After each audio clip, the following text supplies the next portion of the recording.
ਵਾਹਿਗੁਰੂ ਜੀ। ਸਾਰੰਗ ਮਹਿਲਾ ਪੰਜਵਾਂ ਘਰ ਤੀਜਾ। ਇੱਕ ਓੰਕਾਰ ਸਤ ਗੁਰ ਪ੍ਰਸਾਦ। ਮਨ ਕਹਾਂ ਲੁਭਾਈਐ ਆਨ ਕਉ, ਈਤ ਊਤ ਪ੍ਰਭ ਸਦਾ ਸਹਾਈ। ਜੀ ਸੰਗ ਤੇਰੇ ਕਾਮ ਕਉ, ਮਨ ਕਹਾਂ ਲੁਭਾਈਐ ਆਨ ਕਉ। ਈਤ ਊਤ ਪ੍ਰਭ ਸਦਾ ਸਹਾਈ। ਜੀ ਸੰਗ ਤੇਰੇ ਕਾਮ ਕਉ। ਰਹਾਉ। ਅੰਮ੍ਰਿਤ ਨਾਮ ਪ੍ਰਿਯ ਪ੍ਰੀਤ ਮਨੋਹਰ, ਇਹ ਅਕਾਵਨ ਪਾਨ ਕਉ। ਅਕਾਲ ਮੂਰਤ ਹੈ ਸਾਧ ਸੰਤਨ ਕੀ, ਠਾਹਰ ਨੀਕੀ ਧਿਆਨ ਕਉ। ਬਾਣੀ ਮੰਤਰ ਮਹਾਂਪੁਰਖਨ ਕੀ, ਮਨਹਿ ਉਤਾਰਨ ਮਾਨ ਕਉ। ਖੋਜ ਲਹਿਓ ਨਾਨਕ ਸੁਖ ਥਾਨਾ, ਹਰ ਨਾਮਾ ਬਿਸਰਾਮ ਕਉ। ਬਾਣੀ ਮੰਤਰ ਮਹਾਂਪੁਰਖਨ ਕੀ, ਮਨਹਿ ਉਤਾਰਨ ਮਾਨ ਕਉ। ਖੋਜ ਲਹਿਓ ਨਾਨਕ ਸੁਖ ਥਾਨਾ, ਹਰ ਨਾਮਾ ਬਿਸਰਾਮ ਕਉ। ਵਾਹਿਗੁਰੂ ਜੀ ਕਾ ਖਾਲਸਾ ਵਾਹਿਗੁਰੂ ਜੀ ਕੀ ਫਤਿਹ। ਸਰਬ ਕਲਾ ਸਮਰੱਥ ਸਤਿਗੁਰੂ, ਸਰਬ ਸੁੱਖਾਂ ਦੇ ਦਾਤੇ, ਚਵਰ ਛਤਰ ਤਖਤ ਦੇ ਮਾਲਕ ਸਾਹਿਬ ਸ੍ਰੀ ਗੁਰੂ ਗ੍ਰੰਥ ਸਾਹਿਬ ਜੀ ਦੀ ਪਾਵਨ ਪਵਿੱਤਰ ਹਜ਼ੂਰੀ ਵਿੱਚ ਸੁਭਾਇਮਾਨ ਪਰਮ ਸਤਿਕਾਰਯੋਗ ਗੁਰੂ ਰੂਪ ਖਾਲਸਾ ਸਾਧ ਸੰਗਤ ਜੀਓ, ਪਰਮ ਪਿਤਾ ਵਾਹਿਗੁਰੂ ਜੀ ਦੀ ਬਖਸ਼ਿਸ਼ ਹੋਈ ਹੈ। ਅੰਮ੍ਰਿਤ ਵੇਲੇ ਦੀਆਂ ਇਸ ਭਾਗ ਘੜੀਆਂ ਸਾਨੂੰ ਪ੍ਰਾਪਤ ਹੋਈਆਂ ਨੇ, ਜਿੱਥੇ ਸਤਿਗੁਰੂ ਜੀ ਦੇ ਦਰਸ਼ਨ ਦੀਦਾਰ ਕਰਨ ਦਾ ਸੁਭਾਗ ਪ੍ਰਾਪਤ ਹੋਇਆ ਹੈ। ਗੁਰੂ ਕੀ ਪਾਵਨ ਹਜ਼ੂਰੀ ਵਿੱਚ ਬੈਠ ਕੇ ਗੁਰਬਾਣੀ ਕੀਰਤਨ ਦਾ ਆਨੰਦ ਆਪ ਜੀ ਨੇ ਮਾਣਿਆ। ਪਰਮਾਤਮਾ ਨੇ ਇਸ ਸਮੁੱਚੀ ਕਾਇਨਾਤ ਦੇ ਅੰਦਰ, ਸਮੁੱਚੀ ਸ੍ਰਿਸ਼ਟੀ ਦੇ ਅੰਦਰ ਮਨੁੱਖ ਨੂੰ ਸਭ ਤੋਂ ਉੱਤਮ ਦੇਹੀ ਬਖਸ਼ਿਸ਼ ਕੀਤੀ ਹੈ। ਮਨੁੱਖ ਦੀ ਜ਼ਿੰਦਗੀ ਦਾ ਮਕਸਦ ਪਰਮ ਪਦ ਵਿੱਚ ਲਿਵਲੀਨ ਹੋਣਾ ਹੈ, ਪਰਮ ਆਨੰਦ ਵਿੱਚ ਅਪੇਦ ਹੋਣਾ ਹੈ। ਵਾਹਿਗੁਰੂ ਜੀ ਨੇ ਮਨੁੱਖ ਨੂੰ ਬੇਅੰਤ ਅਮੋਲਕ ਦਾਤਾਂ ਬਖਸ਼ਿਸ਼ ਕੀਤੀਆਂ ਨੇ। ਅਮੋਲਕ ਗੁਣਾਂ ਦੇ ਨਾਲ ਇਸ ਨੂੰ ਭਰਪੂਰ ਕਰਕੇ ਧਰਤੀ ਤੇ ਭੇਜਿਆ। ਪਰ ਜਦੋਂ ਆਪਾਂ ਮਨੁੱਖੀ ਸਮਾਜ ਵਿੱਚ ਨਜ਼ਰ ਮਾਰਦੇ ਹਾਂ, ਕੋਈ ਭਾਗਾਂ ਵਾਲਾ ਮਨੁੱਖ ਜਿਹੜਾ ਸਾਨੂੰ ਪ੍ਰਸੰਨ ਨਜ਼ਰ ਆਉਂਦਾ ਹੈ। ਮਨੁੱਖ 84 ਲੱਖ ਜੂਨਾਂ ਚੋਂ ਉੱਤਮ ਹੈ, ਸ੍ਰਿਸ਼ਟੀ ਦਾ ਮਾਲਕ ਹੈ। ਇਹ ਦੁਖੀ ਕਿਉਂ ਹੈ? ਸਤਿਗੁਰੂ ਜੀ ਕਹਿੰਦੇ ਦਾ ਇੱਕ ਕਾਰਨ ਹੈ। ਪਰਮਾਤਮਾ ਨੇ ਤੇ ਜੀਵ ਨੂੰ ਬਹੁਤ ਬੇਅੰਤ ਅਮੋਲਕ ਦਾਤਾਂ ਦੇ ਕੇ ਭੇਜਿਆ ਸੀ, ਪਰ ਇਹ ਜੀਵ ਜਿਹੜਾ ਸੌਂ ਗਿਆ, ਜਿਵੇਂ ਸੁੱਤਿਆਂ ਦੇ ਘਰ ਲੁੱਟੇ ਜਾਂਦੇ ਨੇ, ਮਨੁੱਖ ਦਾ ਘਰ ਵੀ ਲੁੱਟਿਆ ਗਿਆ। ਜਿਸ ਘਰ ਦੇ ਵਿੱਚ ਸਾਰੇ ਹੀ ਸੁੱਤੇ ਹੋਣ, ਉਹਦੇ ਬਚਣ ਦੀ ਆਸ ਕੀ ਹੈ? ਇਸ ਮਹਾਨ ਜ਼ਿੰਦਗੀ ਨੂੰ ਪ੍ਰਾਪਤ ਕਰਕੇ, ਮਹਾਨ ਪਦਾਰਥਾਂ ਨੂੰ ਪ੍ਰਾਪਤ ਕਰਕੇ ਮਨੁੱਖ ਨੂੰ ਜਾਗਦੇ ਰਹਿਣ ਦੀ ਲੋੜ ਸੀ। ਗੁਰੂ ਗ੍ਰੰਥ ਸਾਹਿਬ ਜੀ ਨੇ ਬਚਨ ਕਹੇ ਨੇ, ਨੈਨੋ ਨੀਂਦ ਪਰ ਦ੍ਰਿਸ਼ਟ ਵਿਕਾਰ, ਸਰਵਣ ਸੋਏ ਸੁਣ ਨਿੰਦ ਵਿਚਾਰ, ਰਸਨਾ ਸੋਈ ਲੋਭ ਮੀਠੇ ਸਾਧ, मन सोया माया बिस्माद, इस ग्रह में कोई जागतर है, साबत वस्त वो अपनी ले। इस घर विच जिहड़ा जागदा रहेगा ना, वो अपनी वस्तु नूं, अपने पदार्थां नूं सही सलामत बचा सकदा है। नहीं तो अखां सुतियां ने दूजे दा रूप देखण दे लई, ਕੰਨ ਸੁੱਤੇ ਨੇ ਚੁਗਲੀ ਨਿੰਦਾ ਸੁਣਦਿਆਂ ਹੋਇਆਂ, ਰਸਨਾ ਸੁੱਤੀ ਹੈ ਰਸਾਂ ਕਸਾਂ ਵਿੱਚ ਪੈ ਕੇ, ਮਨ ਹੋਰ ਅਨੇਕ ਤਰ੍ਹਾਂ ਦੇ ਸਾਧਨਾਂ 'ਚ ਪੈ ਕੇ ਸੌਂ ਗਿਆ ਹੈ। ਸਗਰ ਸਿਹਰੀ ਆਪਣੇ ਰਸ ਮਾਤੀ, ਗ੍ਰਹਿ ਆਪਣੇ ਕੀ ਖਬਰ ਨਾ ਜਾਤੀ। ਇਹ ਜਿੰਨੇ ਸਾਡੇ ਇੰਦਰੇ, ਜਿਨ੍ਹਾਂ ਦੀ ਡਿਊਟੀ ਸੀ, ਜਿਨ੍ਹਾਂ ਨੇ ਸੰਭਾਲ ਕੇ ਰੱਖਣਾ ਸੀ ਇਸ ਵਸਤੂ ਨੂੰ, ਇਸ ਭੰਡਾਰ ਨੂੰ, ਸੋ ਆਪ ਆਪਣੇ ਰਸ ਵਿੱਚ ਮਸਤ ਹੋ ਗਈਆਂ। ਆਪਣੇ ਘਰ ਦਾ ਕਿਸੇ ਨੂੰ ਫਿਕਰ ਨਾ ਰਿਹਾ। ਸਤਿਗੁਰੂ ਜੀ ਕਹਿੰਦੇ ਨੇ ਕਿ ਮੂਸਨਹਾਰ ਪੰਚ ਬਟਵਾਰੇ, ਸੁਨੇ ਨਗਰ ਪਰੇ ਠਗ ਹਾਰੇ। ਪੰਜ ਜਿਹੜੇ ਬਟਮਾਰ ਹੁੰਦੇ ਨੇ, ਰਾਹ ਮਾਰ, ਜਿਹੜੇ ਰਸਤੇ ਜਾਂਦੇ ਲੋਕਾਂ ਨੂੰ ਲੁੱਟ ਲੈਂਦੇ ਨੇ, ਘਰਾਂ ਨੂੰ ਲੁੱਟ ਲੈਂਦੇ ਨੇ, ਉਹਨਾਂ ਦੇਖਿਆ ਘਰ ਸੁੰਨਾ ਹੀ ਹੈ, ਘਰ ਵਾਲੇ ਸੁੱਤੇ ਪਏ ਨੇ, ਘਰ ਦੇ ਵਿੱਚ ਆ ਪਏ। ਹੁਣ ਜਦੋਂ ਘਰ 'ਚ ਆ ਪਏ, ਉਨਤੇ ਰਾਖੇ ਬਾਪ ਨਾ ਮਾਈ, ਉਨਤੇ ਰਾਖੇ ਮੀਤ ਨਾ ਪਾਈ, ਦਰਬ ਸਿਆਣਪ ਨਾ ਓਏ ਵਸ ਰਹਤੇ।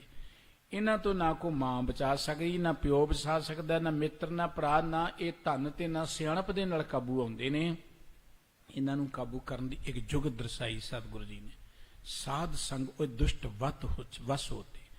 ਸਤਿਗੁਰੂ ਜੀ ਕਹਿੰਦੇ ਜਿਹੜੀਆਂ ਦੁਸ਼ਟ ਤਾਕਤਾਂ ਨੇ, ਇਹਨਾਂ ਨੂੰ ਕਾਬੂ ਕਰਨ ਦੀ ਜੁਗਤ ਹੈ ਸਾਧ ਸੰਗਤ। ਅੱਜ ਦਾ ਜੋ ਪਵਿੱਤਰ ਮੁਖ ਵਾਕ ਅਸੀਂ ਸਰਵਣ ਕਰ ਰਹੇ ਹਾਂ, ਉਹਦੇ ਅੰਦਰ ਸਤਿਗੁਰੂ ਜੀ ਨੇ ਮਨ ਨੂੰ ਸਮਝਾਇਆ, ਉਹ ਮਨਾ ਸੁਖ ਪ੍ਰਾਪਤ ਕਰਨ ਲਈ ਤੂੰ ਕਦੀ ਕਿਤੇ ਜਾਣਾ ਹੈ, ਕਦੀ ਕਿਤੇ ਜਾਣਾ ਹੈ। ਇਵੇਂ ਸੁੱਖ ਨਹੀਂ ਮਿਲਣਾ। ਸੁੱਖਾਂ ਦਾ ਇੱਕ ਅਸਥਾਨ ਹੈ, ਉਹ ਅਸਥਾਨ ਹੈ ਸਾਧ ਸੰਗਤ। ਉਹ ਅਸਥਾਨ ਹੈ ਜਿੱਥੇ ਤੂੰ ਪਰਮਾਤਮਾ ਦੇ ਪਿਆਰ ਵਿੱਚ ਜੁੜ ਸਕੇ। ਭਾਵੇਂ ਘਰ ਦੇ ਸਾਰੇ ਪਹਿਰੇਦਾਰ ਸੁੱਤੇ ਨੇ, ਘਰ ਲੁੱਟਿਆ ਜਾ ਰਿਹਾ ਹੈ, ਇਸ ਲੁੱਟ ਤੋਂ ਬਚਣ ਦਾ ਇੱਕੋ ਇੱਕ ਸਾਧਨ ਹੈ ਕਿ ਸਾਧ ਸੰਗਤ ਵਿੱਚ ਆ ਕੇ ਕੋਈ ਜਾਗ ਪਏ, ਕੋਈ ਸੁਚੇਤ ਹੋ ਜਾਏ। ਇਹ ਸਾਧ ਸੰਗਤ ਜੋ ਸਾਨੂੰ ਸਾਡੇ ਸਤਿਗੁਰੂ ਜੀ ਨੇ ਦਿੱਤੀ ਹੈ, ਇਹ ਜਾਗਣ ਦੇ ਲਈ ਹੈ, ਅਵੇਅਰ ਹੋਣ ਦੇ ਲਈ ਹੈ, ਗਿਆਨਵਾਨ ਹੋਣ ਦੇ ਲਈ ਹੈ। ਭਾਗਾਂ ਵਾਲੇ ਆਪਾਂ ਸਾਰੇ ਹੀ ਜਿਸ ਤਰ੍ਹਾਂ ਵੀ ਗੁਰੂ ਕੀ ਹਜ਼ੂਰੀ ਚਾਹੁੰਦੇ ਹਾਂ, ਗੁਰੂ ਕੇ ਦੀਦਾਰ ਕਰਦੇ ਹਾਂ, ਗੁਰਬਾਣੀ ਕੀਰਤਨ ਸਰਵਣ ਕਰਦੇ ਹਾਂ, ਪਰ ਜਦੋਂ ਅਸੀਂ ਗੁਰੂ ਕੀ ਹਜ਼ੂਰੀ 'ਚ ਆ ਕੇ ਜਾਗ ਪਵਾਂਗੇ ਨਾ, ਸਤ ਸੰਗਤ ਦਾ ਲਾਹਾ ਅਸੀਂ ਉਦੋਂ ਹੀ ਪ੍ਰਾਪਤ ਕਰਾਂਗੇ। ਇਹ ਸਤ ਸੰਗਤ ਉਵੇਂ ਹੈ ਜਿਵੇਂ ਬਾਹਰੋਂ ਅਸੀਂ ਮਿੱਟੇ ਘੱਟੇ ਨਾਲ ਲਿਬੜੇ ਆਈਏ ਤੇ ਸਰੋਵਰ 'ਚ ਇਸ਼ਨਾਨ ਕਰਕੇ ਸਾਡੀ ਮੈਲ ਲੱਥ ਜਾਂਦੀ ਹੈ। ਬਿਲਕੁਲ ਦੁਨੀਆ 'ਚ ਵਿਚਰਦੇ ਹਾਂ, ਸੰਸਾਰ ਦੇ ਕਾਰ ਵਿਹਾਰ ਕਰਦੇ ਹਾਂ, ਅਨੇਕ ਤਰ੍ਹਾਂ ਦਾ ਪ੍ਰਭਾਵ ਸਾਡੀ ਸੁਰਤ 'ਤੇ ਪੈਂਦਾ ਹੈ। ਲੇਕਿਨ ਜਦੋਂ ਅਸੀਂ ਸਤ ਸੰਗਤ ਵਿੱਚ ਆਉਂਦੇ ਹਾਂ, ਗੁਰਬਾਣੀ ਰਾਹੀਂ ਸਾਡੀ ਇਹ ਸੁਰਤ ਪਵਿੱਤਰ ਹੋ ਜਾਂਦੀ ਹੈ। ਸਭ ਕੁਝ ਮਨੁੱਖ ਦੇ ਅੰਦਰ ਹੈ। ਜਦੋਂ ਮਨੁੱਖ ਦੀ ਸੁਰਤ ਟਿਕ ਜਾਏ, ਜਦੋਂ ਮਨੁੱਖ ਦੀ ਸੁਰਤ ਪਵਿੱਤਰ ਹੋ ਜਾਏ, ਮਨੁੱਖ ਨੂੰ ਅੰਦਰੋਂ ਹੀ ਸਭ ਕੁਝ ਲੱਭ ਪੈਂਦਾ ਹੈ। ਸੁੱਖਾਂ ਦਾ ਘਰ ਮਨੁੱਖ ਨੂੰ ਪ੍ਰਾਪਤ ਹੋ ਜਾਂਦਾ ਹੈ। ਧੰਨ ਗੁਰੂ ਰਾਮਦਾਸ ਜੀ ਮਹਾਰਾਜ ਨੇ ਕਿੰਨੇ ਪਿਆਰੇ ਬਚਨ ਕਹੇ ਨੇ ਕਿ ਆ ਜਿਹੜੀਆਂ ਸਾਡੀਆਂ ਵਸਤੂਆਂ ਲੁੱਟ ਰਹੇ ਨੇ, ਇਹ ਪੰਜ ਜਿਹੜੇ ਬਟਵਾਰੇ ਨੇ, ਰਾਮਾਰ ਨੇ, ਜਿਹੜੇ ਚੋਰ ਨੇ, ਇਹਨਾਂ ਤੋਂ ਬਚਣ ਦੇ ਲਈ ਸਾਨੂੰ ਵਾਹਿਗੁਰੂ ਜੀ ਨੇ ਆ ਸੋਹਣੀ ਸਾਧ ਸੰਗਤ ਬਖਸ਼ਿਸ਼ ਕੀਤੀ ਹੈ, ਜਿੱਥੇ ਆ ਕੇ ਮਨ ਦੀ ਮੈਲ ਲੱਥਦੀ ਹੈ, ਜਿੱਥੇ ਆ ਕੇ ਗੁਰੂ ਕੇ ਸ਼ਬਦ ਦੇ ਰਾਹੀਂ ਅਸੀਂ ਆਪਣੇ ਸਾਰੇ ਇਹਨਾਂ ਪਦਾਰਥਾਂ ਨੂੰ ਬਚਾ ਸਕਦੇ ਹਾਂ। ਗੁਰੂ ਸਾਹਿਬ ਜੀ ਦੇ ਕਿੰਨੇ ਪਿਆਰੇ ਬਚਨ ਕਿ ਰਾਮਦਾਸ ਸਰੋਵਰ ਨਹਾਤੇ, ਸਭ ਉਤਰੇ ਪਾਪ ਕਮਾਤੇ, ਨਿਰਮਲ ਹੋਏ ਕਰ ਇਸ਼ਨਾਨਾ, ਗੁਰ ਪੂਰੇ ਕੀਨੇ ਦਾਨਾ, ਔਰ ਸਭ ਕੁਸਲ ਖੇਮ ਸਭ ਤਾਰੇ, ਸਹੀ ਸਲਾਮਤ ਸਭ ਥੋਕ ਉਬਾਰੇ, ਗੁਰ ਕਾ ਸ਼ਬਦ ਵਿਚਾਰੇ। ਸਤਿਗੁਰੂ ਜੀ ਕਹਿੰਦੇ ਜਦੋਂ ਗੁਰੂ ਕੇ ਸ਼ਬਦ ਦੀ ਵਿਚਾਰ ਕੀਤੀ ਨਾ, ਰਾਮਦਾਸ ਸਰੋਵਰ 'ਚ ਆ ਕੇ, ਰਾਮਦਾਸ ਦੱਸ ਕੇ ਰਾਮ ਦੇ ਦਾਸਾਂ ਦਾ ਸਰੋਵਰ, ਸਾਧ ਸੰਗਤ ਸਰੋਵਰ, ਸਤ ਸੰਗਤ ਨੂੰ ਸਤਿਗੁਰੂ ਜੀ ਨੇ ਸਰੋਵਰ ਕਿਹਾ ਹੈ। ਬਾਹਰਲੇ ਸਰੋਵਰ 'ਚ ਅਸੀਂ ਇਸ਼ਨਾਨ ਕਰਦੇ ਹਾਂ, ਸਾਡੇ ਤਨ ਦੀ ਮੈਲ ਲੱਥਦੀ ਹੈ, ਤਨ ਨੂੰ ਸ਼ੀਤਲਤਾ ਮਿਲਦੀ ਹੈ। ਤੇ ਸਤਿਗੁਰੂ ਜੀ ਕਹਿੰਦੇ ਜਿਹੜਾ ਰਾਮਦਾਸ ਸਰੋਵਰ ਨਹਾਤੇ ਸਭ ਉਤਰੇ ਪਾਪ ਕਮਾਤੇ। ਜਿੰਨੇ ਸਾਡੇ ਮਨ ਨੇ ਪਾਪ ਕਮਾਏ ਨੇ, ਜਦੋਂ ਸਾਡਾ ਮਨ ਸਤ ਸੰਗਤ ਵਿੱਚ ਆ ਕੇ ਇਸ਼ਨਾਨ ਕਰ ਲੇਗਾ, ਜਿਸ ਇਸ਼ਨਾਨ ਦੀ ਗੱਲ ਸਤਿਗੁਰੂ ਜੀ ਨੇ ਕਹੀ ਕਿ ਧੂੜੀ ਕਰ ਇਸ਼ਨਾਨ, ਮਾਘ ਮਜਨ ਸੰਗ ਸਾਧੂਆਂ ਧੂੜੀ ਕਰ ਇਸ਼ਨਾਨ, ਸਾਰੇ ਜਨਮ ਕਰਮ ਮਲ ਉਤਰੇ। ਜਨਮ ਜਨਮਾਂਤਰਾਂ ਦੀ ਮੈਲ ਮਨੁੱਖ ਦੇ ਅੰਦਰੋਂ ਮਿਟ ਜਾਂਦੀ ਹੈ। ਸਤਿਗੁਰੂ ਜੀ ਕਹਿੰਦੇ ਫਿਰ ਕੁਸਲ ਖੇਮ ਸਭ ਤਾਰੇ। ਜਦੋਂ ਕੋਈ ਸਤ ਸੰਗਤ ਵਿੱਚ ਆ ਕੇ ਗੁਰੂ ਕੇ ਸ਼ਬਦ ਦੀ ਵਿਚਾਰ ਕਰਦਾ ਹੈ, ਉਹਦੇ ਅੰਦਰ ਕੁਸ਼ਲ ਖੇਮ ਆਨੰਦ ਮੰਗਲ ਪੈਦਾ ਹੁੰਦਾ ਹੈ। ਸਹੀ ਸਲਾਮ ਸਭ ਥੋਕ ਉਬਾਰੇ। ਥੋਕ ਦਾ ਅਰਥ ਹੁੰਦਾ ਚੀਜ਼ਾਂ, ਵਸਤੂਆਂ। ਆ ਜਿੰਨੀਆਂ ਸਾਡੀਆਂ ਚੀਜ਼ਾਂ ਵਸਤੂਆਂ ਸਾਨੂੰ ਪਰਮਾਤਮਾ ਨੇ ਦਿੱਤੀਆਂ ਨੇ, ਸਾਡੇ ਅੰਦਰ ਨੇ, ਜੋ ਉਹ ਸਹੀ ਸਲਾਮਤ ਬਚ ਜਾਂਦੀਆਂ ਨੇ ਜਦੋਂ ਆਪਾਂ ਸਤ ਸੰਗਤ ਰਾਹੀਂ ਗੁਰੂ ਕੇ ਸ਼ਬਦ ਦੀ ਵਿਚਾਰ ਕਰਦੇ ਹਾਂ। ਫਿਰ ਸਾਧ ਸੰਗ ਮਲ ਲਾਥੀ, ਪਾਰ ਬ੍ਰਹਮ ਭਇਓ ਸਾਥੀ। ਸਤ ਸੰਗਤ ਵਿੱਚ ਆ ਕੇ ਜਦੋਂ ਸਾਡੇ ਮਨ ਦੀ ਮੈਲ ਲੱਥਦੀ ਹੈ, ਉਦੋਂ ਪ੍ਰਮਾਤਮਾ ਸਾਡਾ ਸੰਗੀ ਸਾਥੀ ਬਣ ਜਾਂਦਾ ਹੈ। ਸਾਨੂੰ ਆਸੇ ਪਾਸੇ ਪ੍ਰਮਾਤਮਾ ਦੇ ਦੀਦਾਰ ਹੁੰਦੇ ਨੇ। ਗੁਰਬਾਣੀ ਕਹਿੰਦੀ ਜਿਹੜਾ ਸੁੱਖਾਂ ਦਾ ਸਥਾਨ ਹੈ ਉਹ ਸਾਧ ਸੰਗਤ ਹੈ। ਸਾਧ ਸੰਗਤ ਵਿੱਚ ਆ ਕੇ ਅਸੀਂ ਸੁਰਤ ਨੂੰ ਪਵਿੱਤਰ ਕਰ ਸਕਦੇ ਹਾਂ। ਸਾਧ ਸੰਗਤ ਵਿੱਚ ਆ ਕੇ ਅਸੀਂ ਆਪਣੀ ਸੁਰਤ ਨੂੰ ਪ੍ਰਮਾਤਮਾ ਦੇ ਪਿਆਰ 'ਚ ਟਿਕਾ ਸਕਦੇ ਹਾਂ। ਅਕਸਰ ਇੱਕ ਗੱਲ ਅਸੀਂ ਕਹਿੰਦੇ ਹਾਂ, ਧਿਆਨ ਨਹੀਂ ਜੁੜਦਾ, ਮਨ ਨਹੀਂ ਜੁੜਦਾ। ਮਨ ਨੂੰ ਕਿਵੇਂ ਜੋੜਿਆ ਜਾਏ? ਤੇ ਮਨ ਨੂੰ ਜੋੜਨ ਦੇ ਲਈ ਜੁਗਤੀਆਂ ਦੱਸਣ ਵਾਲੇ ਵੀ ਬੜੇ ਚੱਲ ਪਏ ਨੇ, ਲੇਕਿਨ ਗੁਰੂ ਗ੍ਰੰਥ ਸਾਹਿਬ ਜੀ ਨੇ ਸਭ ਤੋਂ ਵਧੀਆ ਯੁਗ ਜਿਹੜੀ ਦੱਸੀ ਹੈ ਉਹ ਹੈ ਕਿ ਜੇ ਮਨ ਨੂੰ ਜੋੜਨਾ ਹੈ, ਮਨ ਨੂੰ ਕਾਬੂ ਕਰਨਾ ਹੈ, ਇੱਕੋ ਇੱਕ ਸਥਾਨ ਹੈ, ਉਹ ਹੈ ਸਾਧ ਸੰਗਤ। ਸਾਧ ਸੰਗਤ ਵਿੱਚ ਆ ਕੇ ਮਨ ਨੂੰ ਟਿਕਾਇਆ ਜਾ ਸਕਦਾ ਹੈ। ਸਤਿਗੁਰੂ ਜੀ ਨੇ ਤੇ ਸਾਨੂੰ ਕਿਹਾ ਹੀ ਇਹ ਸੀ, ਹੋਏ ਇਕੱਤਰ ਮਿਲੇ ਮੇਰੇ ਭਾਈ, ਦੁਬਿਧਾ ਦੂਰ ਕਰੋ ਲਿਵ ਲਾਏ, ਹਰ ਨਾਮੇ ਕੇ ਹੋਵੋ ਜੋੜੀ, ਗੁਰਮੁਖ ਬੈਸੋ ਸਭਾ ਵਿਸਾਏ। ਭਾਈ ਇੱਥੇ ਲਿਵ ਲਗਾਓ ਆ ਕੇ। ਇਹ ਲਿਵ ਲਗਾਉਣ ਲਈ ਸਥਾਨ ਹੈ, ਇਹ ਕੋਈ ਇਵੇਂ ਨਹੀਂ। ਦੇਖੋ ਅਸੀਂ ਕਿਸ ਤਰ੍ਹਾਂ ਵੀ ਆਈਏ, ਗੁਰੂ ਦੇ ਦਰ ਤੇ ਜੀ ਆਏ ਹਾਂ, ਭਾਗਾਂ ਵਾਲਾ ਹਰ ਪ੍ਰਾਣੀ। ਪਰ ਜੇ ਆਪਾਂ ਕੇਵਲ ਆਪਣੇ ਦੁੱਖ ਤਕਲੀਫਾਂ ਹੀ ਦੱਸਣ ਲਈ ਆਏ, ਜਾਂ ਆਪਣੀਆਂ ਆਪਾਂ ਮੰਗਾਂ ਹੀ ਦੱਸਣ ਲਈ ਆਏ ਤੇ ਮੁੜ ਕੇ ਚਲੇ ਗਏ, ਗੁਰੂ ਦੀ ਗੱਲ ਕੋਈ ਸੁਣੀ ਕੋਈ ਨਾ, ਸਾਡੇ ਉਹ ਦੁੱਖ ਤਕਲੀਫਾਂ ਦੂਰ ਹੋਣਗੇ ਕਿਵੇਂ? ਗੁਰੂ ਕੋਲ ਆਏ ਆ, ਜਿੱਥੇ ਗੁਰੂ ਕੋਲ ਅਸੀਂ ਆਪਣੀ ਬਿਰਥਾ ਦੱਸਣੀ ਹੈ, ਆਪਣੇ ਮਨ ਦੀ ਵੇਦਨ ਦੱਸਣੀ ਹੈ, ਉੱਥੇ ਗੁਰੂ ਦੇ ਬਚਨ ਸੁਣਨੇ ਨੇ। ਗੁਰੂ ਦੇ ਬਚਨ ਸੁਣਿਆ, ਸਤ ਸੰਗਤ ਵਿੱਚ ਸਾਡੀ ਸੁਰਤ ਪਵਿੱਤਰ ਹੁੰਦੀ ਹੈ ਤੇ ਉਹਨਾਂ ਦੁੱਖਾਂ ਤੋਂ ਸਾਨੂੰ ਨਿਵਰਤੀ ਮਿਲਦੀ ਹੈ। ਧੰਨ ਗੁਰੂ ਅਰਜਨ ਦੇਵ ਜੀ ਮਹਾਰਾਜ ਨੇ ਕਿੰਨੇ ਪਿਆਰੇ ਬਚਨ ਕਹੇ, ਜਿੱਥੇ ਕਹਿੰਦੇ ਰਾਖ ਪਿਤਾ ਪ੍ਰਭ ਮੇਰੇ, ਮੋਇ ਨਿਰਗੁਣ ਸਭ ਗੁਣ ਤੇਰੇ, ਪੰਚ ਬਿਖਾਦੀ ਏਕ ਗਰੀਬਾ, ਰਾਖੋ ਰਾਖਨ ਹਾਰੇ, ਖੇਦ ਕਰੇ ਅਰ ਬਹੁਤ ਸੰਤਾਵੇ, ਆਇਓ ਸਰਣ ਤੁਹਾਰੇ। ਇਹ ਮੇਰੇ ਪਿਤਾ ਪਰਮ ਪਿਤਾ ਵਾਹਿਗੁਰੂ ਜੀਓ, ਇਹ ਪੰਜ ਝਗੜਾਲੂ ਨੇ ਜਿਹੜੇ ਮੈਨੂੰ ਨਿਤ ਤੰਗ ਕਰਦੇ ਨੇ, ਔਰ ਮੈਂ ਇਹਨਾਂ ਤੋਂ ਬਚਣ ਦੀ ਤੁਹਾਡੇ ਕੋਲ ਆ ਕੇ ਅਰਦਾਸ ਬੇਨਤੀ ਕਰਦਾ ਕਿ ਮੈਨੂੰ ਇਹਨਾਂ ਤੋਂ ਬਚਾ ਲਓ। ਕਹਿਣ ਲੱਗੇ ਮੈਂ ਬੜਾ ਯਤਨ ਕੀਤਾ ਇਹਨਾਂ ਨੂੰ ਕਾਬੂ ਕਰਨ ਦਾ, ਪਰ ਇਹ ਕਿਸੇ ਤਰੀਕੇ ਨਾਲ ਕਾਬੂ ਨਾ ਆਏ। ਕਰ ਕਰ ਹਾਰਿਓ ਅਨੇਕ ਬਹੁ ਭਾਂਤੀ, ਛੋੜਨਾ ਕਤਹੂ ਨਾਹੀ, ਏਕ ਬਾਤ ਸੁਨਤਾ ਕੀ ਓਟਾ, ਸਾਧ ਸੰਗਤ ਮਿਟ ਜਾਈ। ਬੜੇ ਯਤਨ ਕਰ ਲਏ ਪਰ ਇਹ ਪੰਜ ਵਿਕਾਰ ਮੇਰਾ ਖਹਿੜਾ ਨਹੀਂ ਛੱਡਦੇ। ਪਰ ਮੈਨੂੰ ਪਤਾ ਲੱਗਾ ਕਿ ਸਤ ਸੰਗਤ ਵਿੱਚ ਆ ਕੇ ਮਿਟ ਜਾਂਦੇ ਨੇ, ਸਤ ਸੰਗਤ ਚ ਆ ਕੇ ਇਹਨਾਂ ਤੋਂ ਬਚਾਅ ਹੋ ਜਾਂਦਾ ਹੈ। ਜਦੋਂ ਸਤ ਸੰਗਤ ਵਿੱਚ ਆਉਂਦਾ ਹੈ, ਗੁਰੂ ਕੀ ਬਾਣੀ ਨਾਲ ਸਾਡਾ ਮਨ ਜੁੜਦਾ ਹੈ, ਸਤ ਸੰਗਤ ਔਰ ਗੁਰੂ ਕੀ ਕਿਰਪਾ ਤੇ, ਸਤਿਗੁਰੂ ਜੀ ਕਹਿੰਦੇ ਗੁਰੂ ਦੀ ਕਿਰਪਾ ਤੇ ਸਤ ਸੰਗਤ ਸਦਕਾ ਮਨੁੱਖ ਜਿਹੜਾ ਹੈ ਨਾ, ਇਹਨਾਂ ਦੇ ਉੱਪਰ ਜਿੱਤ ਪ੍ਰਾਪਤ ਕਰ ਲੈਂਦਾ ਹੈ। ਧੰਨ ਗੁਰੂ ਅਰਜਨ ਦੇਵ ਜੀ ਮਹਾਰਾਜ ਨੇ ਅੱਜ ਦੇ ਪਵਿੱਤਰ ਮੁਖ ਵਾਕ ਰਾਹੀਂ ਮਨ ਨੂੰ ਗੱਲਬਾਤ ਕਰਦਿਆਂ ਸਾਨੂੰ ਸਾਰਿਆਂ ਨੂੰ ਸਮਝਾਉਂਦੇ ਆ ਕਿ ਵੇ ਜੇ ਸੁਖ ਪ੍ਰਾਪਤ ਕਰਨਾ ਹੈ, ਇੱਧਰ ਉੱਧਰ ਭਟਕਣ ਦੀ ਲੋੜ ਨਹੀਂ ਹੈ। ਸੁਖ ਪ੍ਰਾਪਤ ਕਰਨ ਦਾ ਇੱਕੋ ਇੱਕ ਥਾਨ ਹੈ ਸਤ ਸੰਗਤ। ਸਤ ਸੰਗਤ ਰਾਹੀਂ, ਗੁਰੂ ਕੀ ਬਾਣੀ ਰਾਹੀਂ ਪ੍ਰਮਾਤਮਾ ਦੇ ਪਿਆਰ ਵਿੱਚ ਜੁੜ ਜਾਓ। ਜਦੋਂ ਮਨ ਪ੍ਰਮਾਤਮਾ ਦੇ ਪਿਆਰ ਵਿੱਚ ਜੁੜ ਗਿਆ, ਸਤਿਗੁਰੂ ਜੀ ਕਹਿੰਦੇ ਸਾਰੇ ਸੁੱਖ ਸਾਨੂੰ ਅੰਦਰੋਂ ਮਿਲ ਜਾਣਗੇ। ਸਤਿਗੁਰੂ ਸੱਚੇ ਪਾਤਸ਼ਾਹ ਜੀ ਜੋ ਬਖਸ਼ਿਸ਼ ਇਸ ਮੁੱਖ ਵਾਕ ਰਾਹੀਂ ਸਾਡੇ ਤੇ ਕਰ ਰਹੇ ਨੇ, ਆਓ ਗੁਰੂ ਕੀ ਨਾ ਪਾਵਨ ਬਚਨਾਂ ਦੀ ਵਿਚਾਰ ਸਾਂਝੀ ਕਰੀਏ।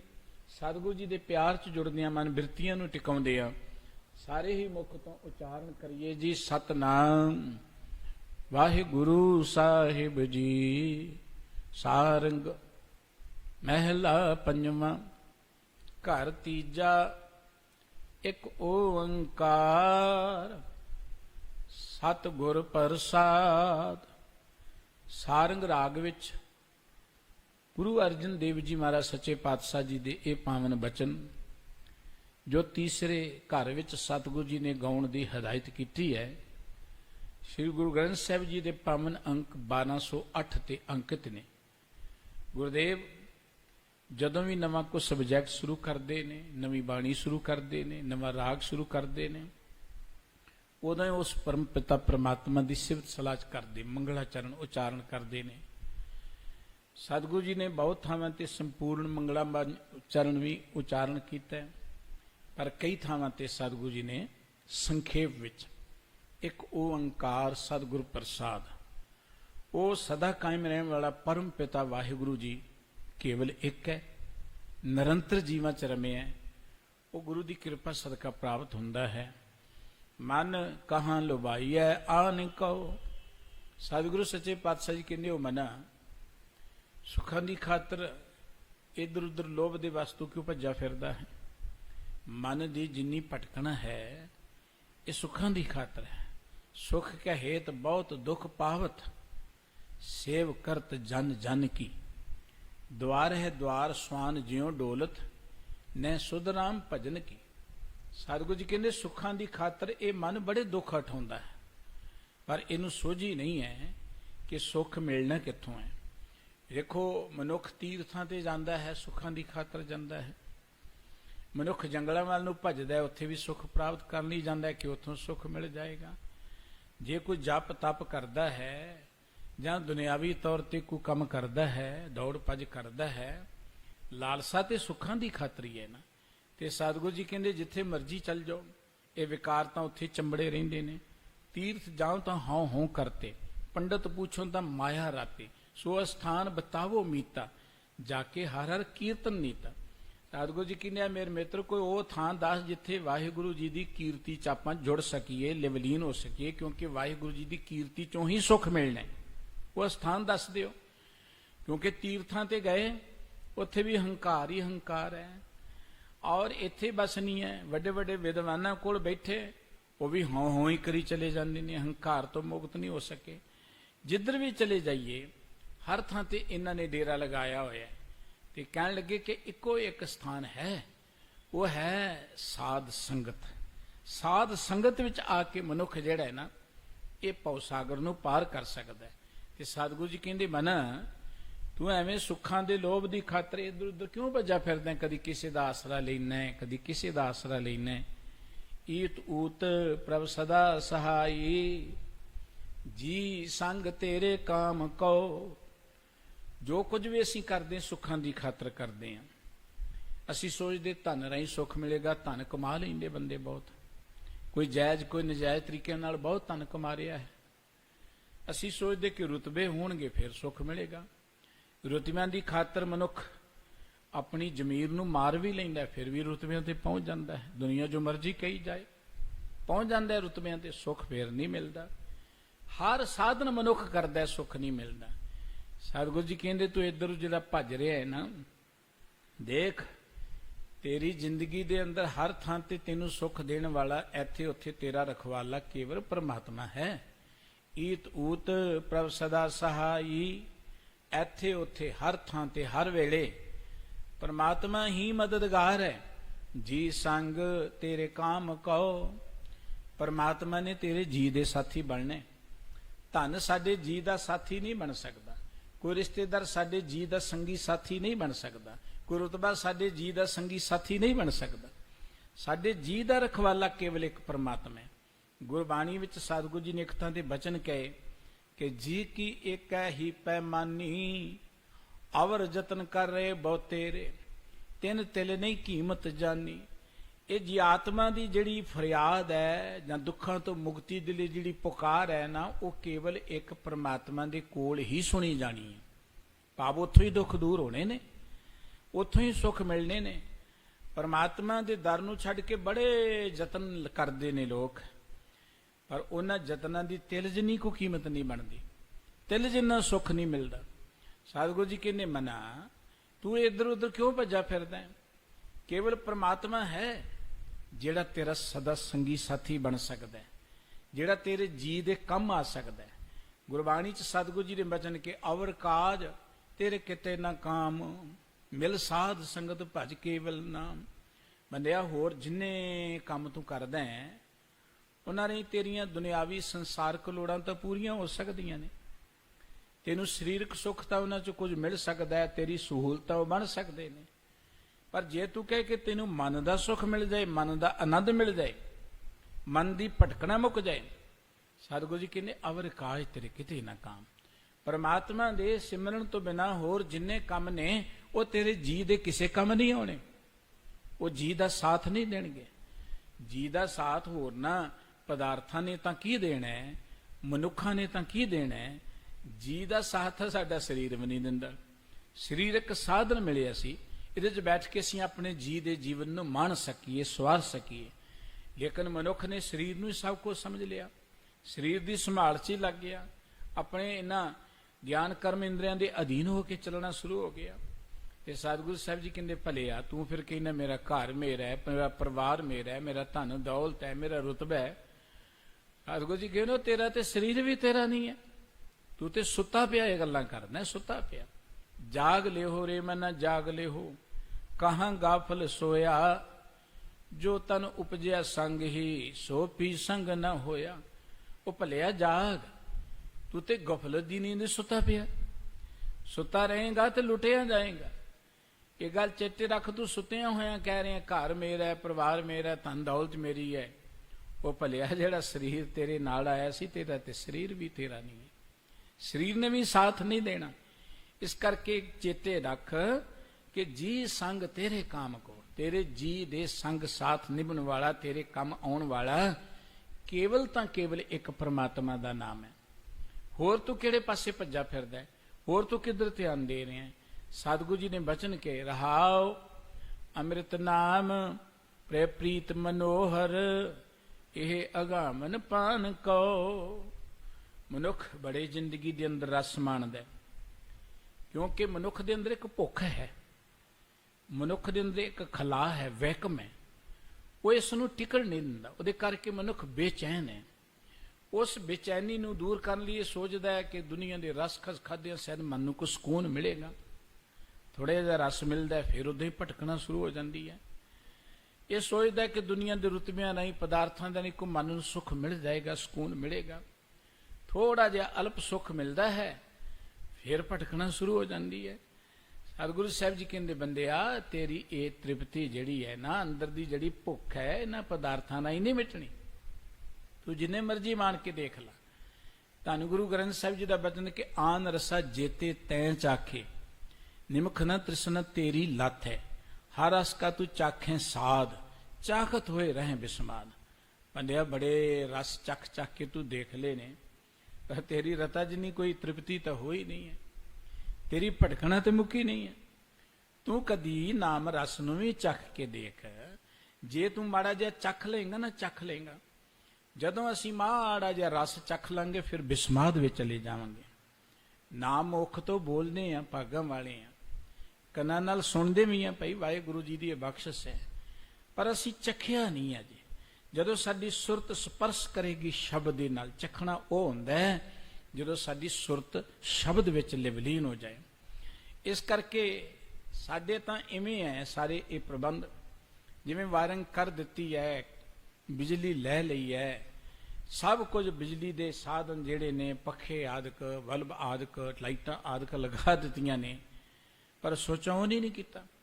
ਸੁੱਚ ਆਨ ਨਾ ਹੋਏਗਾ, ਸਭ ਕੁਝ ਹੁੰਦਿਆਂ ਚਾਨਣ ਨਹੀਂ ਹੋਏਗਾ, ਹਵਾ ਨਹੀਂ ਮਿਲ ਸਕੇਗੀ। ਜਿਸ ਮਕਸਦ ਲਈ ਅਸੀਂ ਬਿਜਲੀ ਦੇ ਸਾਰੇ ਸਾਧਨ ਲਗਾਏ ਨੇ, ਉਹ ਮਕਸਦ ਪੂਰਾ ਨਹੀਂ ਹੋਏਗਾ, ਕਿਉਂਕਿ ਸੁੱਚ ਆਨ ਹੀ ਨਹੀਂ ਹੈ। ਸਾਡੇ ਕੋਲ ਸਾਧਨ ਨੇ, ਗੁਰੂ ਕੀ ਪਵਿੱਤਰ ਬਾਣੀ ਹੈ, ਸਾਡੇ ਵੱਡੇ ਭਾਗ ਨੇ, ਗੁਰੂ ਦਾ ਬਖਸ਼ਿਆ ਹੋਇਆ। ਆਪਾਂ ਗੁਰਮੰਤਰ ਵੀ ਜਪਦੇ ਹਾਂ, ਵਾਹਿਗੁਰੂ ਜੀ ਦੀ ਬਖਸ਼ਿਸ਼ ਹੈ, ਸੇਵਾ ਕਰਦੇ ਹਾਂ, ਸਤ ਸੰਗਤ ਵਿੱਚ ਆਉਂਦੇ ਹਾਂ, ਗੁਰੂ ਦੀਆਂ ਦਿੱਤੀਆਂ ਹੋਈਆਂ ਅਮੋਲ ਦਾਤਾਂ ਸਾਡੇ ਕੋਲ ਨੇ। ਪਰ ਜਿਹੜਾ ਹੈ ਨਾ ਸੁਰਤ ਦਾ ਕਨੈਕਸ਼ਨ ਜੁੜਨਾ, ਜਿੰਨਾ ਚਿਰ ਉਹ ਨਹੀਂ ਜੁੜੇਗਾ ਉਹਨਾਂ ਚਿਰ ਸਾਨੂੰ ਰਸ ਨਹੀਂ ਆਏਗਾ, ਆਨੰਦ ਨਹੀਂ ਆਏਗਾ। ਇਹੀ ਕਾਰਨ ਹੈ ਨਾਮ ਜਪਦਿਆਂ ਵੀ ਸਾਡੇ ਅੰਦਰ ਰੁੱਖਾਪਣ ਹੈ, ਸਾਡੇ ਅੰਦਰ ਬੇਚੈਨੀ ਹੈ। ਨਾਮ ਜਪਦਿਆਂ ਵੀ ਸਾਡੇ ਅੰਦਰ ਇੱਕ ਖਵਾਸ ਜੀ ਬਣੀ ਰਹਿੰਦੀ ਕਿ ਮੈਂ ਹੀ ਦੁਨੀਆ ਤੋਂ ਸਭ ਤੋਂ ਵਧੀਆ ਹਾਂ। ਲੋਕਾਂ ਦੇ ਕੋਲੋਂ ਉਸਤਤ ਕਰਾਉਣ ਦੀ ਭੁੱਖ ਸਾਡੀ ਬਣੀ ਰਹਿੰਦੀ ਹੈ। ਇਹਦੇ 'ਚ ਕੋਈ ਸ਼ੱਕ ਨਹੀਂ ਹੈ ਕਿ ਧਰਮ ਦੇ ਨਾਂ ਤੇ ਮਿਹਨਤ ਕਰਨ ਵਾਲਿਆਂ ਦੀ ਕੋਈ ਘਾਟ ਨਹੀਂ ਹੈ। ਬਹੁਤ ਨੇ ਭਾਗਾਂ ਵਾਲੇ ਪ੍ਰਾਣੀ, ਅੰਮ੍ਰਿਤ ਵੇਲੇ ਉੱਠਦੇ ਨੇ, ਨਮਸਕਾਰ ਹੈ ਭਾਈ ਉਹਨਾਂ ਨੂੰ। ਬਹੁਤ ਨੇ ਜਿਹੜੇ ਗੁਰੂ ਕੀ ਬਾਣੀ ਪੜ੍ਹਦੇ ਨੇ, ਹਰ ਧਰਮ ਦੇ ਅੰਦਰ ਨਜ਼ਰ ਮਾਰੋ, ਧਰਮ ਦੇ ਅਨੇਕਾਂ ਕਰਮ ਕਰਦੇ ਨੇ, ਜਪ ਕਰਦੇ ਨੇ, ਤਪ ਕਰਦੇ ਨੇ, ਸਤ ਸੰਗਤ ਕਰਦੇ ਨੇ, ਸੇਵਾ ਕਰਦੇ ਨੇ, ਕਿਹੜੀ ਕਿਹੜੀ ਵੱਡੀ ਘਾਲਣਾ ਕਰਦੇ ਨੇ ਬਹੁਤ ਪ੍ਰਾਣੀ। ਇਹ ਤਾਂ ਭਾਈ ਵਾਹਿਗੁਰੂ ਜੀ ਦੀ ਬਖਸ਼ਿਸ਼ ਹੈ। ਪਰ ਅਸੀਂ ਜ਼ਿੰਦਗੀ ਦੇ ਅੰਦਰ ਆਨੰਦਿਤ ਤੇ ਉਦੋਂ ਹੋਵਾਂਗੇ ਜਦੋਂ ਅਸੀਂ ਇਸ ਰਸ ਨੂੰ ਚੱਖ ਲਵਾਂਗੇ। ਜਿੰਨਾ ਚਿਰ ਰਸ ਨੂੰ ਨਾ ਚੱਖਿਆ ਉਹਨਾਂ ਚਿਰ ਵਿਸਮਾਦ ਵਿੱਚ ਨਹੀਂ ਜਾਵਾਂਗੇ, ਉਹਨਾਂ ਚਿਰ ਇਹ ਦੁਨੀਆ ਦੇ ਵਿਕਾਰ ਸਾਡਾ ਖਹਿੜਾ ਨਹੀਂ ਛੱਡਣਗੇ। ਦੇਖੋ ਨਾਮ ਜਪਦਿਆਂ ਵੀ ਜੇ ਹੰਕਾਰ, ਬਾਣੀ ਪੜ੍ਹਦਿਆਂ ਵੀ ਜੇ ਅੰਦਰ ਕਿਸੇ ਤਰ੍ਹਾਂ ਦੀ ਈਰਖ ਹੈ, ਸੇਵਾ ਧਰਮ ਕਰਮ ਕਰਦਿਆਂ ਵੀ ਜੇ ਅੰਦਰ ਰੁੱਖਾ ਪਾਣਾ, ਇਹਦਾ ਮਤਲਬ ਕਿ ਅਜੇ ਅਸੀਂ ਚੱਖਿਆ ਨਹੀਂ ਹੈ। ਸਾਧਨ ਹਨ, ਵਾਹਿਗੁਰੂ ਜੀ ਦੀ ਬਖਸ਼ਿਸ਼ ਹੈ, ਨੇੜੇ ਆ, ਪਰ ਸਤਿਗੁਰੂ ਜੀ ਕਹਿੰਦੇ ਮਨਾ ਇਹ ਗੱਲ ਚੇਤੇ ਰੱਖ, ਹਰ ਰਸ ਕਾ ਤੂੰ ਚਾਖੇ ਸਾਧ, ਚਾਖ ਤੋਏ ਰਹੇ ਬਿਸਮਾਦ। ਜੇ ਕਿਤੇ ਤੂੰ ਨਾਮ ਦੇ ਰਸ ਨੂੰ ਚੱਖ ਕੇ ਦੇਖ ਲੈ ਨਾ, ਚੱਖ ਕੇ ਮਾੜਾ ਜਿਹਾ ਚੱਖ ਕੇ ਦੇਖ ਲੈ, ਤੂੰ ਬਿਸਮਾਦ ਵਿੱਚ ਹੀ ਚਲਿਆ ਜਾਏਗਾ। ਮੁੜ ਕੇ ਇਸ ਰਸ ਨੂੰ ਤੂੰ ਤਿਆਗੇਗਾ ਨਹੀਂ। ਗੁਰੂ ਸਾਹਿਬ ਜੀ ਕਹਿੰਦੇ, ਬੰਦਿਆ ਹੋਰ ਦੁਨੀਆ ਦੇ ਜਿੰਨੇ ਰਸ ਨੇ, ਪਦਾਰਥ ਨੇ, ਉਹ ਤੈਨੂੰ ਤ੍ਰਿਪਤੀ ਨਹੀਂ ਦੇ ਸਕਦੇ, ਤੇਰੇ ਅੰਦਰ ਸੰਤੁਸ਼ਟੀ ਨਹੀਂ ਪੈਦਾ ਕਰ ਸਕਦੇ। ਅੰਮ੍ਰਿਤ ਨਾਮ ਪ੍ਰੀਤ ਮਨੋਹਰ, ਇਹ ਅਗਾਮਨ ਪਾਨ ਕਉ। ਵਾਹਿਗੁਰੂ ਜੀ ਦਾ ਨਾਮ ਜੋ ਅੰਮ੍ਰਿਤ ਹੈ, ਮੌਤ ਤੋਂ ਰਹਿਤ ਅਵਸਥਾ ਪ੍ਰਦਾਨ ਕਰਨ ਵਾਲਾ ਹੈ। ਵਾਹਿਗੁਰੂ ਜੀ ਜਿਹੜੇ ਬੜੇ ਪਿਆਰੇ, ਮਨ ਨੂੰ ਮੋਹ ਲੈਣ ਵਾਲੇ ਨੇ, ਉਹਦੇ ਨਾਮ ਦੀ ਪ੍ਰੀਤ, ਉਹਦੇ ਨਾਮ ਦਾ ਪਿਆਰ, ਇਹੀ ਹੈ ਸਾਡੇ ਮਨ ਨੂੰ ਤ੍ਰਿਪਤੀ ਦੇਣ ਵਾਲਾ। ਅਗਾਮਨ ਦਾ ਅਰਥ ਹੁੰਦਾ ਰੱਜ ਜਾਣਾ। ਵਾਹਿਗੁਰੂ ਜੀ ਦਾ ਨਾਮ ਹੀ ਅਗਾਮਨ ਦੇ ਲਈ ਹੈ। ਜਦੋਂ ਇਹਨੂੰ ਅਸੀਂ ਪਾਨ ਕਰਾਂਗੇ, ਚੱਖਾਂਗੇ, ਤੇ ਸਤਿਗੁਰੂ ਸਾਹਿਬ ਜੀ ਕਹਿੰਦੇ ਸਾਡੇ ਅੰਦਰ ਤ੍ਰਿਪਤੀ ਆ ਜਾਏਗੀ, ਅੰਦਰੋਂ ਭੁੱਖਾਂ ਭਟਕਣਾ ਮਿਟ ਜਾਣਗੀਆਂ। ਅਕਾਲ ਮੂਰਤ ਹੈ ਸਾਧ ਸੰਗਤ ਕੀ, ਠਾਹਰ ਨੀਕੀ ਧਿਆਨ ਕੋ। ਜਿੱਥੇ ਨਾਮ ਸਾਨੂੰ ਤ੍ਰਿਪਤੀ ਦਿੰਦਾ ਹੈ, ਨਾਮ ਬੇਅੰਤ ਪ੍ਰਾਣੀ ਨਾਮ ਨਾਲ ਜਿਸ ਕਿਸੇ ਵੀ ਤਰੀਕੇ ਨਾਲ ਜੁੜੇ ਹੋਏ ਨੇ ਭਾਈ, ਬਹੁਤ ਬੇਅੰਤ ਇਹੋ ਜਿਹੇ ਭਾਗਾਂ ਵਾਲੇ ਪ੍ਰਾਣੀ ਨੇ। ਪਰ ਸਵਾਲ ਫੇਰ ਆਉਂਦਾ ਹੈ, ਨਾਮ ਜਪਦੇ ਪਰ ਧਿਆਨ ਨਹੀਂ ਜੁੜਦਾ, ਨਾਮ ਜਪਦੇ ਪਰ ਆਨੰਦ ਜਿਹਾ ਨਹੀਂ ਆਉਂਦਾ। ਨਾਮ ਜਪਦੇ ਕੋਈ ਦੱਸ ਦਿੰਦਾ, ਕੋਈ ਦੱਸਦਾ ਨਹੀਂ। ਬਸ ਗੱਲ ਤੇ ਇਹੀ ਹੈ। ਕੋਈ ਜਿਹੜੇ ਅੰਦਰੋਂ ਅਜੇ ਅਹੰਕਾਰ ਹੈ, ਉਹ ਦੱਸਦੇ ਨੂੰ ਕਹਿਣਗੇ ਬੜਾ ਜਪਦੇ ਅਸੀਂ, ਉਹਨਾਂ ਦੇ ਅੰਦਰ ਇਹ ਹੈ ਕਿ ਅਸੀਂ ਬਹੁਤ ਜਪਦੇ, ਵਿਸ਼ੇਸ਼ ਹੀ ਆ। ਲੇਕਿਨ ਜੇ ਰਸ ਆ ਜਾਏ, ਜੇ ਆਨੰਦ ਆ ਜਾਏ, ਮਨੁੱਖ ਦੇ ਤੇ ਚਿਹਰੇ ਦਾ ਰੰਗ ਹੀ ਬਦਲ ਜਾਂਦਾ ਹੈ, ਮਨੁੱਖ ਦੇ ਕਰਮ ਬਦਲ ਜਾਂਦੇ ਨੇ, ਮਨੁੱਖ ਦੀ ਜ਼ਿੰਦਗੀ ਦੀ ਚਾਲ ਬਦਲ ਜਾਂਦੀ ਹੈ। ਜਦੋਂ ਰਸ ਆ ਜਾਏ, ਗੂੰਗਾ ਗੁੜ ਖਾ ਲੇ ਨਾ, ਤੇ ਉਹਦੇ ਚਿਹਰੇ ਤੋਂ ਪਤਾ ਲੱਗਦਾ ਇਹਨੂੰ ਰਸ ਆਇਆ ਹੈ। ਕਹਿਣ ਦੀ ਲੋੜ ਨਹੀਂ ਹੁੰਦੀ ਕਿ ਮੈਂ ਖਾਧਾ, ਉਹਦੇ ਕੋਲ ਕਹਿਣ ਲਈ ਲਫ਼ਜ਼ ਹੀ ਨਹੀਂ। ਜਿਸ ਨੂੰ ਰਸ ਆ ਗਿਆ, ਉਹਨੂੰ ਕਹਿਣ ਦੀ ਲੋੜ ਨਹੀਂ ਕਿ ਮੈਨੂੰ ਰਸ ਆਇਆ। ਉਹਦੇ ਮਨ ਤੋਂ, ਉਹਦੇ ਬਚਨਾਂ ਤੋਂ, ਉਹਦੇ ਕਰਮਾਂ ਤੋਂ, ਉਹਦੇ ਚਿਹਰੇ ਤੋਂ ਪਤਾ ਲੱਗੇਗਾ ਇਹ ਕਿਸੇ ਅਗੰਮੀ ਰਸ ਵਿੱਚ ਚਲਿਆ ਗਿਆ ਹੈ, ਉਹਦੀ ਪਹਿਚਾਣ ਹੋ ਜਾਏਗੀ। ਪਰ ਸਤਿਗੁਰੂ ਸਾਹਿਬ ਜੀ ਕਹਿੰਦੇ ਨਾਮ ਜਪਦੇ ਨੇ ਬਹੁਤ ਭਾਗਾਂ ਵਾਲੇ ਪ੍ਰਾਣੀ ਭਾਈ, ਨਮਸਕਾਰ ਹੈ ਸਾਰਿਆਂ ਨੂੰ ਹੀ। ਲੇਕਿਨ ਗੁਰੂ ਸਾਹਿਬ ਜੀ ਕਹਿੰਦੇ ਨੇ ਇੱਕੋ ਹੀ ਇੱਕ ਖਿਆਲ ਹੈ ਕਿ ਆਪਾਂ ਕਹਿੰਦੇ ਮਨ ਨਹੀਂ ਟਿਕਦਾ, ਰਸ ਨਹੀਂ ਹੁੰਦਾ, ਮਨ ਨਹੀਂ ਜੁੜਦਾ, ਬਾਣੀ ਪੜ੍ਹਦੇ ਮਨ ਨਹੀਂ ਜੁੜਦਾ। ਤੇ ਸਤਿਗੁਰੂ ਜੀ ਕਹਿੰਦੇ ਅਕਾਲ ਮੂਰਤ ਹੈ ਸਾਧ ਸੰਗਤ ਕੀ, ਠਾਹਰ ਨੀਕੀ ਧਿਆਨ ਕਉ। ਇਹ ਜਿਹੜਾ ਸਾਧ ਸੰਗਤ ਹੈ ਨਾ, ਅਕਾਲ ਮੂਰਤ ਕੀ ਠਾਹਰ, ਸਾਧ ਸੰਗਤ ਦੀ ਜਿਹੜੀ ਠਾਹਰ ਹੈ, ਅਕਾਲ ਮੂਰਤ ਕੀ ਧਿਆਨ ਵਿੱਚ ਜੁੜਨ ਦੇ ਲਈ, ਪਰਮਾਤਮਾ ਦੇ ਧਿਆਨ ਵਿੱਚ ਜੁੜਨ ਦੇ ਲਈ ਸਤਿਗੁਰੂ ਜੀ ਕਹਿੰਦੇ ਠਾਹਰ ਨੀਕੀ। ਸਾਧ ਸੰਗਤ ਸਭ ਤੋਂ ਚੰਗੀ ਠਾਹਰ ਹੈ, ਚੰਗਾ ਥਾਂ ਹੈ, ਜਿੱਥੇ ਆ ਕੇ ਸਾਡਾ ਧਿਆਨ ਪਰਮਾਤਮਾ 'ਚ ਲਿਵਲੀਨ ਹੋ ਸਕਦਾ ਹੈ। ਦੇਖੋ ਗੁਰਬਾਣੀ ਵਿੱਚ ਸਤ ਸੰਗਤ ਦੀ ਬਹੁਤ ਵਡਿਆਈ ਗੁਰੂ ਸਾਹਿਬ ਜੀ ਨੇ ਕੀਤੀ ਹੈ। ਸਤ ਸੰਗਤ ਵਿੱਚ ਆ ਕੇ ਮਨ ਦੀ ਕਿਵੇਂ ਤਬਦੀਲੀ ਹੁੰਦੀ, ਜੇ ਮਨ ਸਤ ਸੰਗਤ ਵਿੱਚ ਆ ਜਾਏ। ਬਿਲਾਵਲ ਰਾਗ ਵਿੱਚ ਧੰਨ ਗੁਰੂ ਅਰਜਨ ਦੇਵ ਜੀ ਦਾ ਇੱਕ ਬੜਾ ਪਿਆਰਾ ਬਚਨ, ਜਿੱਥੇ ਕਹਿੰਦੇ ਪਿੰਗਲ ਪਰਬਤ ਪਾਰ ਪਰੇ ਖਲ ਚਤਰ ਬਕੀਤਾ, ਅੰਦਲੇ ਤ੍ਰਿਭਵਨ ਸੂਝਿਆ ਗੁਰ ਭੇਟ ਪਨੀਤਾ। ਮਹਿਮਾ ਸਾਧੂ ਸੰਗ ਕੀ ਸੁਨੋ ਮੇਰੇ ਮੀਤਾ, ਮੈਲ ਖੋਈ ਕੁੜ ਅਗ ਹਰੇ ਨਿਰਮਲ ਭੈ ਚੀਤਾ। ਸਤਿਗੁਰੂ ਜੀ ਕਹਿੰਦੇ ਮੇਰੇ ਮਿੱਤਰਾ ਤੈਨੂੰ ਸਾਧ ਸੰਗਤ ਦੀ ਵਡਿਆਈ ਦੱਸਾਂ, ਗੁਰੂ ਕੀ ਹਜ਼ੂਰੀ ਦੀ ਵਡਿਆਈ ਕੀ ਹੈ। ਇੱਥੇ ਆ ਕੇ ਮੈਲ ਮਿਟਦੀ ਹੈ, ਇੱਥੇ ਆ ਕੇ ਚਿੱਤ ਨਿਰਮਲ ਹੁੰਦਾ ਹੈ। ਹੁਣ ਭਾਂਡਾ ਮੈਲਾ ਹੀ ਹੋਵੇ ਤੇ ਮੈਲੇ ਭਾਂਡੇ 'ਚ ਤੁਸੀਂ ਵਧੀਆ ਚੀਜ਼ ਪਾਈ ਜਾਓ, ਦੁੱਧ ਹੀ ਪਾਈ ਜਾਓ, ਉਹ ਦੁੱਧ ਖਰਾਬ ਹੋ ਜਾਏਗਾ ਨਾ। ਜਿਸ ਮਕਸਦ ਲਈ ਅਸੀਂ ਦੁੱਧ ਪਾਇਆ ਭਾਂਡੇ 'ਚੋਂ, ਤੇ ਮਕਸਦ ਪੂਰਾ ਨਾ ਹੋਇਆ, ਉਹ ਤੇ ਦੁੱਧ ਖਰਾਬ ਹੋ ਗਿਆ, ਕਿਉਂਕਿ ਭਾਂਡਾ ਖਰਾਬ ਸੀ। ਹੁਣ ਸਾਡੇ ਅੰਦਰ ਹੈ ਮੈਲ, ਉਹ ਮੈਲ ਸਾਨੂੰ ਨਜ਼ਰ ਨਹੀਂ ਆਉਂਦੀ, ਉਹ ਮੈਲ ਹੈ ਅਗਿਆਨਤਾ ਦੀ, ਉਹ ਮੈਲ ਹੈ ਸਾਡੇ ਅੰਦਰ ਬਾਹਰੀ ਵਿਕਾਰਾਂ ਦਾ ਜੋ ਪ੍ਰਭਾਵ ਹੈ, ਉਹ ਦੁਇਧ ਵਹਿਤ ਦੀ। ਹੁਣ ਜੇ ਅੰਦਰ ਮੈਲ ਹੈ ਤੇ ਮੈਂ ਮੁਖ ਤੋਂ ਵਾਹਿਗੁਰੂ ਜੀ ਦਾ ਨਾਮ ਜਪਦਾ, ਮਨ ਤੇ ਟਿਕੇਗਾ ਨਹੀਂ।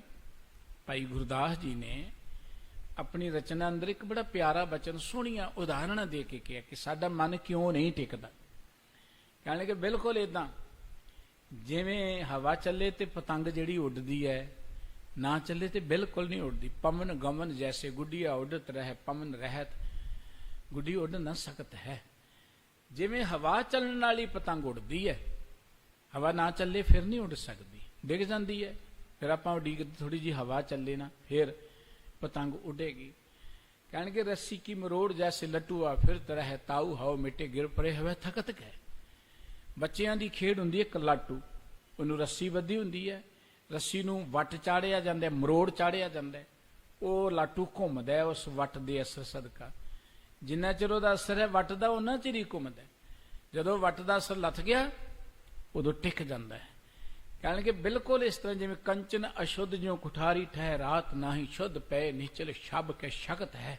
ਸੋਨਾ ਕੁਠਾਲੀ ਦੇ ਵਿੱਚ ਕਹਿੰਦੇ ਖੋਟ ਹੋਏ ਤੇ ਹਿੱਲਦਾ ਹੈ, ਇਧਰ ਉਧਰ ਹਰਕਤ ਕਰਦਾ, ਪਰ ਜਦੋਂ ਖੋਟ ਮਿਟ ਜਾਏ ਐਨ ਟਿਕ ਜਾਂਦਾ, ਉਹਦੇ ਤੇ ਚਮਕ ਦਮਕ ਵੀ ਆ ਜਾਂਦੀ ਹੈ। ਭਾਈ ਸਾਹਿਬ ਜੀ ਕਹਿੰਦੇ ਬਿਲਕੁਲ ਇਦਾਂ ਦੁਰਮਤ ਦੁਬਦਾ ਪਰਮਤ ਹੈ ਛਤਰ ਕੁੰਠ, ਗੁਰਮਤ ਏਕ ਤੇ ਇੱਕ ਮੋਨ ਨਾ ਬਗਦਾ। ਜਿੰਨਾ ਚਿਰ ਮਨ ਦੁਰਮਤ ਵਿੱਚ ਹੈ ਉਹਨਾਂ ਚਿਰ ਚੌਂ ਕੁੰਠਾਂ 'ਚ ਭਟਕਦਾ ਹੀ ਰਹੇਗਾ, ਟਿਕੇਗਾ ਨਹੀਂ। ਪਰ ਜਦੋਂ ਅੰਦਰ ਗੁਰਮਤ ਵਸ ਗਈ ਉਦੋਂ ਐਨ ਟਿਕ ਜਾਏਗਾ, ਚੁੱਪ ਕਰਕੇ ਐਨ ਸੋਹਣਾ ਬਣ ਜਾਏਗਾ।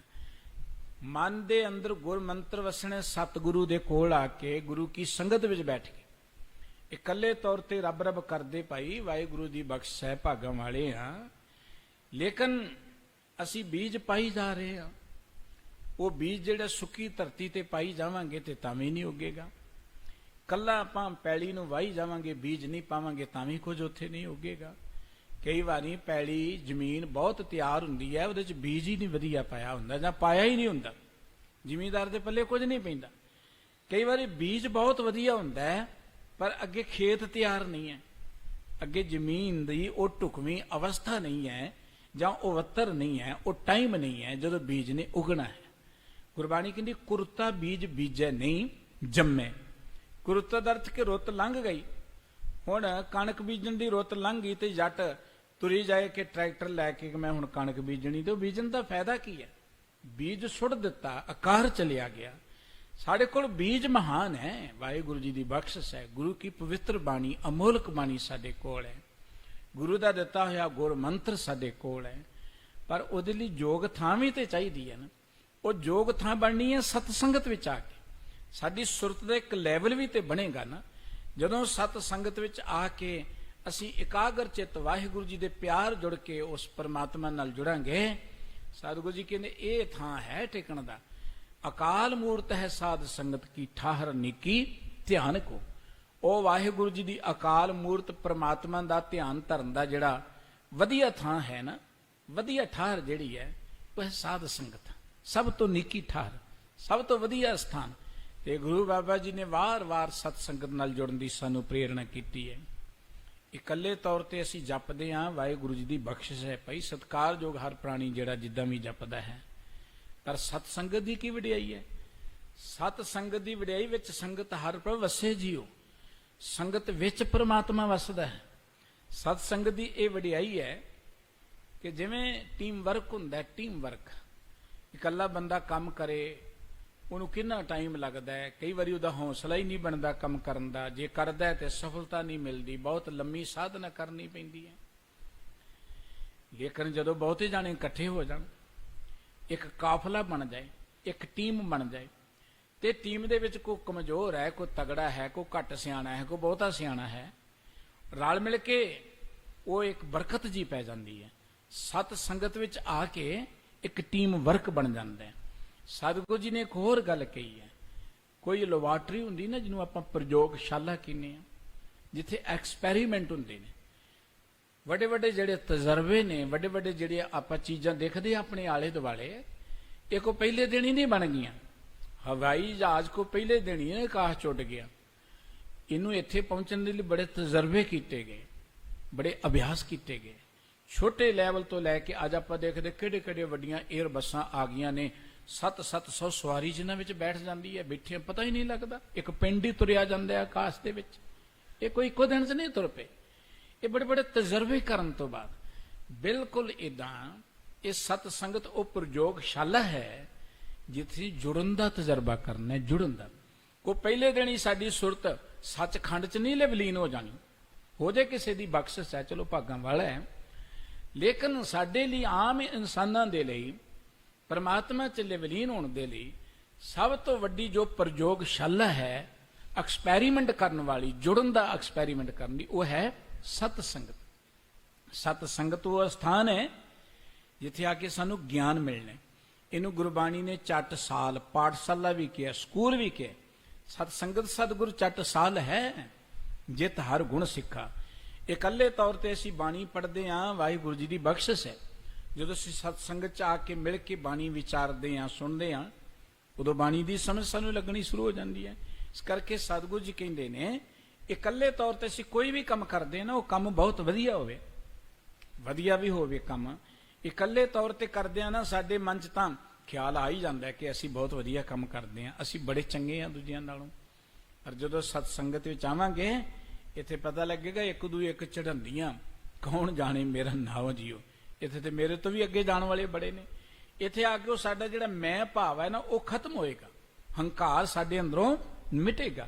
ਇਸ ਕਰਕੇ ਸਤ ਸੰਗਤ ਦੇ ਜਿਹੜੇ ਗੁਣ ਨੇ, ਸਤਿਗੁਰੂ ਜੀ ਕਹਿੰਦੇ ਬਿਆਨ ਨਹੀਂ ਕੀਤੇ ਜਾ ਸਕਦੇ। ਮਹਿਮਾ ਸਾਧੂ ਸੰਗ ਕੀ ਸੁਨੋ ਮੇਰੇ ਮੀਤਾ, ਪਿੰਗਲ ਪਰਬਤ ਪਾਰ ਪਰੇ ਖਲ ਚਤਰ ਬਗੀਤਾ। ਪਿੰਗਲਾ ਜਿਹੜਾ ਹੱਥਾਂ ਪੈਰਾਂ ਤੋਂ ਅਪੰਗ ਆਪਾਂ ਕਹਿ ਸਕਦੇ ਹਾਂ, ਉਹਨੇ ਪਹਾੜ ਤੇ ਕੀ ਚੜ੍ਹਨਾ, ਉਹਦੇ ਚੜ੍ਹਨ ਦੀ ਸਮਰੱਥਾ ਨਹੀਂ ਰੱਖਦਾ।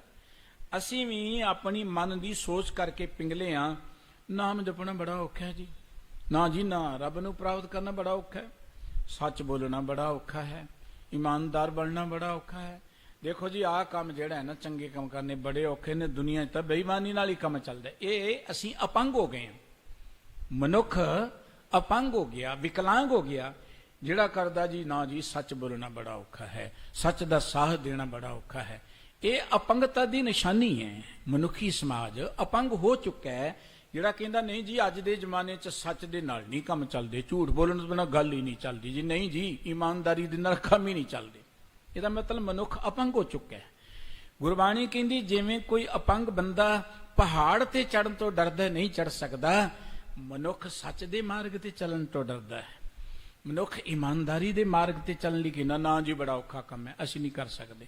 ਪਰ ਸਤਿਗੁਰੂ ਜੀ ਕਹਿੰਦੇ ਸਤ ਸੰਗਤ ਵਿੱਚ ਆ ਜਾਓ, ਪਿੰਗਲ ਪਰਬਤ ਪਾਰ ਪਰੇ ਖਲ ਚਤਰ ਬਕੀਤਾ। ਜਿਵੇਂ ਪਿੰਗਲਾ ਪਰਬਤ ਨੂੰ ਪਾਰ ਕਰ ਜਾਏ, ਸਤ ਸੰਗਤ ਵਿੱਚ ਆ ਕੇ ਸਾਡਾ ਇਹ ਮਨ ਜਿਹੜਾ ਅਪੰਗ ਹੋ ਗਿਆ ਹੈ, ਪਿੰਗਲਾ ਹੋ ਗਿਆ ਹੈ, ਜਿਹੜਾ ਸੱਚ ਨਾਲ ਜੁੜਨ ਤੋਂ ਬੜਾ ਡਰ ਰਿਹਾ ਕਿ ਬੜਾ ਔਖਾ ਕੰਮ ਹੈ ਜੀ, ਇਹ ਤੇ ਪਹਾੜ ਜਿੱਡਾ ਕੰਮ ਹੈ ਰੱਬ ਵਾਲੇ ਬੰਨੇ ਲੱਗਣਾ। ਤੇ ਕੁਝ ਰੱਬ ਵਾਲੇ ਬੰਨੇ ਜਿਹੜੇ ਅੰਦਰੋਂ ਤਾਂ ਲੱਗੇ ਨਹੀਂ, ਬਾਹਰੋਂ ਲੱਗੇ ਹੋਏ ਦਿਖਦੇ ਨੇ, ਉਹਨਾਂ ਨੇ ਡਰਾਇਆ ਬੜਾ ਲੋਕਾਂ ਨੂੰ, ਨਾ ਜੀ ਬੜਾ ਔਖਾ ਕੰਮ ਹੈ, ਇਹ ਤਾਂ ਬਹੁਤ ਔਖਾ ਕੰਮ ਹੈ। ਬਾਣੀ ਪੜ੍ਹਨਾ ਬੜਾ ਔਖਾ ਕੰਮ ਹੈ ਜੀ, ਨਾ ਜੀ ਨਾ, ਇਹ ਤਾਂ ਬਹੁਤ ਔਖੀ, ਅਸੀਂ ਥੋੜ੍ਹਾ ਪੜ੍ਹ ਸਕਦੇ ਹਾਂ। ਇਹ ਡਰਾਇਆ ਗਿਆ ਮਨੁੱਖ ਨੂੰ। ਹੋਰ ਅਪੰਗ ਮਨੁੱਖ ਨੂੰ ਹੋਰ ਡਰਾ ਦਿੱਤਾ ਜਾਏ ਤੇ ਉਹਦੇ ਅੰਦਰ ਹੌਸਲਾ ਕਿੱਥੋਂ ਪੈਦਾ ਹੋਣਾ? ਇੱਕ ਤੇ ਪਹਿਲਾਂ ਹੀ ਉਹ ਅਪੰਗ ਹੈ, ਇੱਕ ਉਹਨੂੰ ਡਰਾ ਦਿੱਤਾ ਗਿਆ ਤੂੰ ਪਹਾੜ ਤੇ ਕਿੱਥੋਂ ਚੜ ਜਾਏਗਾ, ਨਹੀਂ ਚੜ ਸਕਦਾ। ਉਹ ਬਿਲਕੁਲ ਉਹਦੇ ਅੰਦਰ ਹੌਸਲਾ ਪੈਦਾ ਹੀ ਨਹੀਂ ਹੋਏਗਾ। ਪਰ ਗੁਰਬਾਣੀ ਕਹਿੰਦੀ ਸਤ ਸੰਗਤ ਵਿੱਚ ਆ ਜਾਓ। ਸਤ ਸੰਗਤ ਵਿੱਚ ਆ ਕੇ ਸਾਡਾ ਅਪੰਗ ਮਨ ਵੀ ਜਿਹੜਾ ਨਾ, ਉਹ ਠੀਕ ਹੋ ਕੇ ਪਹਾੜ ਤੇ ਚੜ ਜਾਏਗਾ, ਉਹ ਇਸ ਪਰਬਤ ਨੂੰ ਪਾਰ ਕਰ ਲਏਗਾ। ਪਿੰਗਲ ਪਰਬਤ ਪਾਰ ਪਰੇ ਖਲ ਚਤਰ ਬਕੀਤਾ। ਖਲ ਮੇਰਾ ਮੂਰਖ, ਮੂਰਖ ਬੰਦੇ ਨੇ ਸਿਆਣੀਆਂ ਗੱਲਾਂ ਕੀ ਕਰਨੀਆਂ। ਸਾਡਾ ਮਨ ਮੂਰਖ ਹੈ। ਔਰ ਗੁਰਬਾਣੀ 'ਚ ਥਾਂ ਥਾਂ ਤੇ ਸਤਿਗੁਰੂ ਜੀ ਨੇ ਸਾਡੇ ਮਨ ਨੂੰ ਮੂਰਖ ਮੁਗਧ ਗਵਾਰ ਕਹਿ ਕੇ ਸੰਬੋਧਨ ਕੀਤਾ ਹੈ। ਪਰ ਜਦੋਂ ਮਨ ਸਤ ਸੰਗਤ ਵਿੱਚ ਆ ਜਾਏ, ਇਹ ਸਿਆਣਾ ਬਣ ਜਾਂਦਾ ਹੈ। ਅੰਧਲੇ ਤ੍ਰਿਭਾਵਨ ਸੂਝਿਆ ਗੁਰ ਭੇਟ ਪਨੀਤਾ। ਅੰਨਾ ਅੱਖਾਂ ਤੋਂ ਹੀਣਾ ਬੰਦਾ ਜਿਹੜਾ, ਉਹਨੂੰ ਤਾਂ ਨੇੜੇ ਨਜ਼ਰ ਨਹੀਂ ਆਉਂਦਾ, ਉਹਨੂੰ ਆਪਣੇ ਕੋਲ ਨਜ਼ਰ ਨਹੀਂ ਆਉਂਦਾ, ਉਹਨੂੰ ਦੂਰ ਤੱਕ ਹੀ ਨਜ਼ਰ ਆਉਣਾ ਹੈ। ਤਿੰਨਾਂ ਭਵਨਾਂ ਦੀ ਸੋਝੀ ਕੀ ਹੋਣੀ ਹੈ? ਸਾਡਾ ਮਨ ਅੰਨਾ ਹੈ ਦਰਅਸਲ, ਇਹਨੂੰ ਕੁਝ ਨਜ਼ਰ ਨਹੀਂ ਆ ਰਿਹਾ। ਔਰ ਗੁਰਬਾਣੀ ਨੂੰ ਥਾਂ ਥਾਂ ਤੇ ਸਤਿਗੁਰੂ ਜੀ ਨੇ ਮਨ ਨੂੰ ਅੰਨਿਆ ਕਿਹਾ। ਤੇ ਸਤਿਗੁਰੂ ਜੀ ਕਹਿੰਦੇ ਜੇ ਇਹ ਸਾਡਾ ਅੰਨਾ ਮਨ ਸਤ ਸੰਗਤ ਵਿੱਚ ਆ ਜਾਏ, ਇਹਨੂੰ ਤਿੰਨਾਂ ਭਵਨਾਂ ਦੀ ਸੋਝੀ ਹੋ ਸਕਦੀ, ਤਿੰਨਾਂ ਭਵਨਾਂ ਦਾ ਗਿਆਨ ਹੋ ਸਕਦਾ ਹੈ, ਇਹ ਪਵਿੱਤਰ ਹੋ ਸਕਦਾ ਹੈ। ਇੱਥੇ ਕੀੜੀ ਵਰਗਾ ਮਨ ਜਿਹੜਾ ਇਹ ਸ਼ੇਰ ਬਣ ਸਕਦਾ ਹੈ, ਹਾਥੀ ਨੂੰ ਢਾ ਸਕਦਾ ਹੈ। ਪਰ ਇਹ ਤਾਕਤ ਮਿਲਦੀ ਸਤ ਸੰਗਤ ਵਿੱਚ। ਔਰ ਗੁਰੂ ਸਾਹਿਬਾਨ ਨੇ ਦੇਖੋ ਕਿੰਨੀ ਬਖਸ਼ਿਸ਼ ਕੀਤੀ ਸਤ ਸੰਗਤ ਦੇ ਰਾਹੀਂ, ਕਿੰਨੇ ਮਹਾਨ ਮਨੁੱਖ ਦੀ ਸਿਰਜਣਾ ਕੀਤੀ। ਉਹ ਮਨੁੱਖ ਜਿਹੜਾ 10-10 ਲੱਖ ਦੇ ਨਾਲ ਲੜਨ ਦੇ ਲਈ ਤਿਆਰ ਹੋ ਗਿਆ। ਇਸ ਧਰਤੀ ਦੇ ਲੋਕ ਕਹਿੰਦੇ ਸਨ ਨਾ ਜੀ ਅਸੀਂ ਤੇ ਮੁਗਲਾਂ ਨਾਲ ਨਹੀਂ ਲੜ ਸਕਦੇ, ਬੜਾ ਔਖਾ ਕੰਮ ਜੀ ਇਹਨਾਂ ਮੁਗਲਾਂ ਕੋਲੋਂ। ਸਦੀਆਂ ਤੋਂ ਗੁਲਾਮ ਰਿਹਾ ਇਹ ਮੁਲਕ, ਸਦੀਆਂ ਤੋਂ। ਅੱਜ ਜਿਹੜੇ ਗੱਪਾਂ ਨਹੀਂ ਮਾਰਦੇ, ਸਾਡਾ ਭਾਰਤ ਹੈ, ਸਦੀਆਂ ਤੋਂ ਇਹ ਮੁਗਲਾਂ ਦੀਆਂ ਡਾਂਗਾਂ ਖਾਂਦੇ ਰਹੇ। ਧੀਆਂ ਭੈਣਾਂ ਲੁੱਟ ਕੇ ਸਾਡੀਆਂ ਗਜਨੀ 'ਚ ਵੇਚੀਆਂ ਜਾਂਦੀਆਂ ਰਹੀਆਂ। ਇਹ ਗੁਰੂ ਨਾਨਕ ਦੀ ਬਾਣੀ ਨੇ ਸਤ ਸੰਗਤ ਰਾਹੀਂ ਲੁੱਕ ਦੀ ਮਨੁੱਖਤਾ ਦੀ ਇਹ ਅਪੰਗ ਸੋਚ ਨੂੰ ਫਿਰ ਮਹਾਨ ਬਣਾ ਦਿੱਤਾ। ਉਹੀ ਮਨੁੱਖ ਜਿਹੜਾ ਸੀ ਨਾ, ਸਵਾ ਸਵਾ ਲੱਖ ਨਾਲ ਲੜਨ ਦੇ ਲਈ ਤਿਆਰ ਹੋ ਗਿਆ, ਮੌਤ ਨੂੰ ਵੰਗਾਰਨ ਲੱਗ ਪਿਆ, ਸੱਚ ਦੇ ਮਾਰਗ ਤੇ ਤੁਰਨ ਲੱਗ ਪਿਆ। ਪਰ ਜਿਹੜੇ ਆਪ ਕੁਝ ਨਹੀਂ ਨਾ ਕਰ ਸਕਦੇ ਹੁੰਦੇ, ਇਹ ਗੱਲ ਚਿੱਤੇ ਰੱਖਣਾ, ਉਹ ਦੂਜਿਆਂ ਨੂੰ ਦੇਖ ਕੇ ਈਰਖਾ ਬੜੀ ਕਰਦੇ। ਆਖੋ ਸਤਿਨਾਮ ਸ੍ਰੀ ਵਾਹਿਗੁਰੂ। ਉਹ ਦੂਜਿਆਂ ਨੂੰ ਦੇਖ ਕੇ ਈਰਖਾ ਬੜੀ ਕਰਦੇ ਨੇ ਕਿ ਅਸੀਂ ਤੁਰ ਨਹੀਂ ਸਕਦੇ, ਭੱਜ ਕਿਉਂ ਰਹੇ ਨੇ, ਅਸੀਂ ਬੋਲ ਨਹੀਂ ਸਕਦੇ ਨੇ, ਗਿਆਨਵਾਨ ਕਿਉਂ ਹੋ ਗਏ ਨੇ। ਇਹੀ ਕੋਈ ਸਾਡੇ ਮੁਲਕ ਦਾ ਦੁਖਾਂਤ ਹੈ। ਇੱਥੇ ਬਹੁਤ ਸਾਰੀਆਂ ਘਟਨਾਵਾਂ ਈਰਖਾ ਚੋਂ ਪੈਦਾ ਹੋਈਆਂ। ਗੁਰੂ ਨਾਨਕ ਸਾਹਿਬ ਜੀ ਨੇ ਕਿਰਪਾ ਕੀਤੀ, ਗੁਰੂ ਕੀ ਇਹ ਕੌਮ ਨੇ ਸਤ ਸੰਗਤ ਗੁਰਬਾਣੀ ਦੇ ਰਾਹੀਂ ਆਤਮਿਕ ਤੌਰ ਤੇ, ਸਰੀਰਕ ਤੌਰ ਤੇ, ਸਮਾਜਿਕ ਤੌਰ ਤੇ, ਆਰਥਿਕ ਤੌਰ ਤੇ ਬਹੁਤ ਵੱਡਾ ਵਿਕਾਸ ਕੀਤਾ, ਦੁਨੀਆ ਦੇ ਵਿੱਚ ਛਾ ਗਈ। ਔਰ ਜਿੰਨੇ ਵੱਡੇ ਵੱਡੇ ਮਾਰ ਕੇ ਮਾਰੇ, ਮੁਗਲ ਸਾਮਰਾਜ ਦੀਆਂ ਇੱਥੋਂ ਸਫਾਂ ਵਲੇਟ ਦਿੱਤੀਆਂ ਗੁਰਸਿੱਖਾਂ ਨੇ। 1801 ਈਸਵੀ ਵਿੱਚ ਸਿੱਖਾਂ ਨੇ ਆਪਣਾ ਇੱਕ ਆਜ਼ਾਦ ਰਾਜ ਕਾਇਮ ਕਰ ਲਿਆ। ਲੇਕਿਨ ਉਹ ਆਜ਼ਾਦ ਰਾਜ 40 ਸਾਲ ਬਹੁਤ ਵਧੀਆ ਚੱਲਿਆ। ਫਿਰ ਕਮੀਆਂ ਆਈਆਂ, ਡੋਗਰਾਗਰਦੀ ਸਦਕਾ ਉਹ ਰਾਜ ਖਤਮ ਹੋ ਗਿਆ। ਬ੍ਰਿਟਿਸ਼ ਗਵਰਨਮੈਂਟ ਨੇ ਆ ਕੇ ਕਬਜ਼ਾ ਕਰ ਲਿਆ। ਔਰ ਬ੍ਰਿਟਿਸ਼ ਗਵਰਨਮੈਂਟ ਨੂੰ ਪਤਾ ਸੀ ਕਿ ਸਾਡੀ ਜੇ ਵਿਰੋਧਤਾ ਹੋਣੀ ਤੇ ਪੰਜਾਬ ਨੇ ਕਰਨੀ ਹੈ। ਇਸ ਪੰਜਾਬ ਨੂੰ ਖਤਮ ਕਰਨ ਦੇ ਲਈ ਬੜੀਆਂ ਗੁੱਝੀਆਂ ਸਾਜ਼ਿਸ਼ਾਂ ਉਸ ਬ੍ਰਿਟਿਸ਼ ਗਵਰਨਮੈਂਟ ਵੱਲੋਂ ਰਚੀਆਂ ਗਈਆਂ।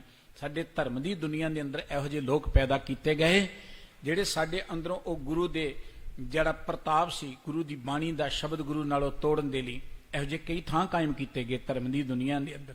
ਸਾਡੇ ਸਿਧਾਂਤ ਨੂੰ ਧੁੰਦਲਿਆ ਕਰਨ ਦਾ ਯਤਨ ਕੀਤਾ ਗਿਆ। ਸਿੱਖ ਸਮਾਜ ਨੇ ਬੜੀਆਂ ਕੁਰਬਾਨੀਆਂ ਕਰਕੇ ਫਿਰ 1947 ਚ ਫਿਰ ਇਸ ਮੁਲਕ ਨੂੰ ਫਿਰ ਆਜ਼ਾਦੀ ਦਿਵਾਈ। ਲੇਕਿਨ ਜੋ ਬ੍ਰਿਟਿਸ਼ ਗਵਰਨਮੈਂਟ ਜਿਸ ਮਾਰਗ ਤੇ ਚੱਲਦੀ ਸੀ, ਉਸੇ ਮਾਰਗ ਤੇ ਇਸ ਗਵਰਨਮੈਂਟ ਨੇ ਚੱਲਣਾ ਸ਼ੁਰੂ ਕਰਤਾ ਕਿ ਇਹ ਕਦੀ ਵੀ ਬਾਗੀ ਹੋ ਸਕਦੇ ਨੇ, ਆਪਣਾ ਮੁਲਕ ਕਦੀ ਵੀ ਮੰਗ ਸਕਦੇ ਨੇ। ਇਹਨਾਂ ਨੇ ਵੀ ਉਹੀ ਨੀਤੀਆਂ ਵਰਤੀਆਂ ਕਿ ਇਹਨਾਂ ਨੂੰ ਕਿਸੇ ਤਰੀਕੇ ਨਾਲ ਇਹਨਾਂ ਦੀ ਨਸਲਕੁਸ਼ੀ ਕਰੋ, ਇਹਨਾਂ ਦੀ ਇਸ ਸੋਚ ਨੂੰ ਖਤਮ ਕਰੋ, ਇਹਨਾਂ ਦੀ ਇਸ ਸਵੈਮਾਨ ਨੂੰ ਖਤਮ ਕਰ ਦਿਓ, ਇਹਨਾਂ ਦੇ ਕਲਚਰ ਨੂੰ ਖਤਮ ਕਰ ਦਿਓ। ਤੇ 1947 ਤੋਂ ਲੈ ਕੇ ਲਗਾਤਾਰ ਅੱਜ ਤੱਕ ਉਹ ਸਾਜ਼ਿਸ਼ਾਂ ਚੱਲਦੀਆਂ ਰਹੀਆਂ। ਉਹਨਾਂ ਸਾਜ਼ਿਸ਼ਾਂ ਦਾ ਇਹ ਸਿੱਟਾ ਨਿਕਲਿਆ ਕਿ ਕਦੀ ਦਰਬਾਰ ਸਾਹਿਬ 'ਚ ਪੁਲਿਸ ਚਲੀ ਗਈ, ਕਦੀ ਮਿਲਟਰੀ ਚਲੀ ਗਈ, ਕਿਤੇ ਸਿੰਘਾਂ ਨੂੰ ਜੇਲ੍ਹਾਂ ਦੇ ਵਿੱਚ ਜਾਣਾ ਪਿਆ। 1947 ਤੋਂ ਜਲਦੀ ਬਾਅਦ ਮੋਰਚੇ ਲੱਗਣੇ ਸ਼ੁਰੂ ਹੋ ਗਏ। ਉਹਦਾ ਕਾਰਨ ਕੀ ਸੀ? ਆਪਣੇ ਹੱਕਾਂ ਦੀ ਖਾਤਰ ਕਿ ਸਾਡਾ ਇਹ ਹੱਕ ਬਣਦਾ ਹੈ। ਪਰ ਹੱਕ ਕੌਣ ਦਿੰਦਾ ਹੈ? ਆਪਣੇ ਆਪ।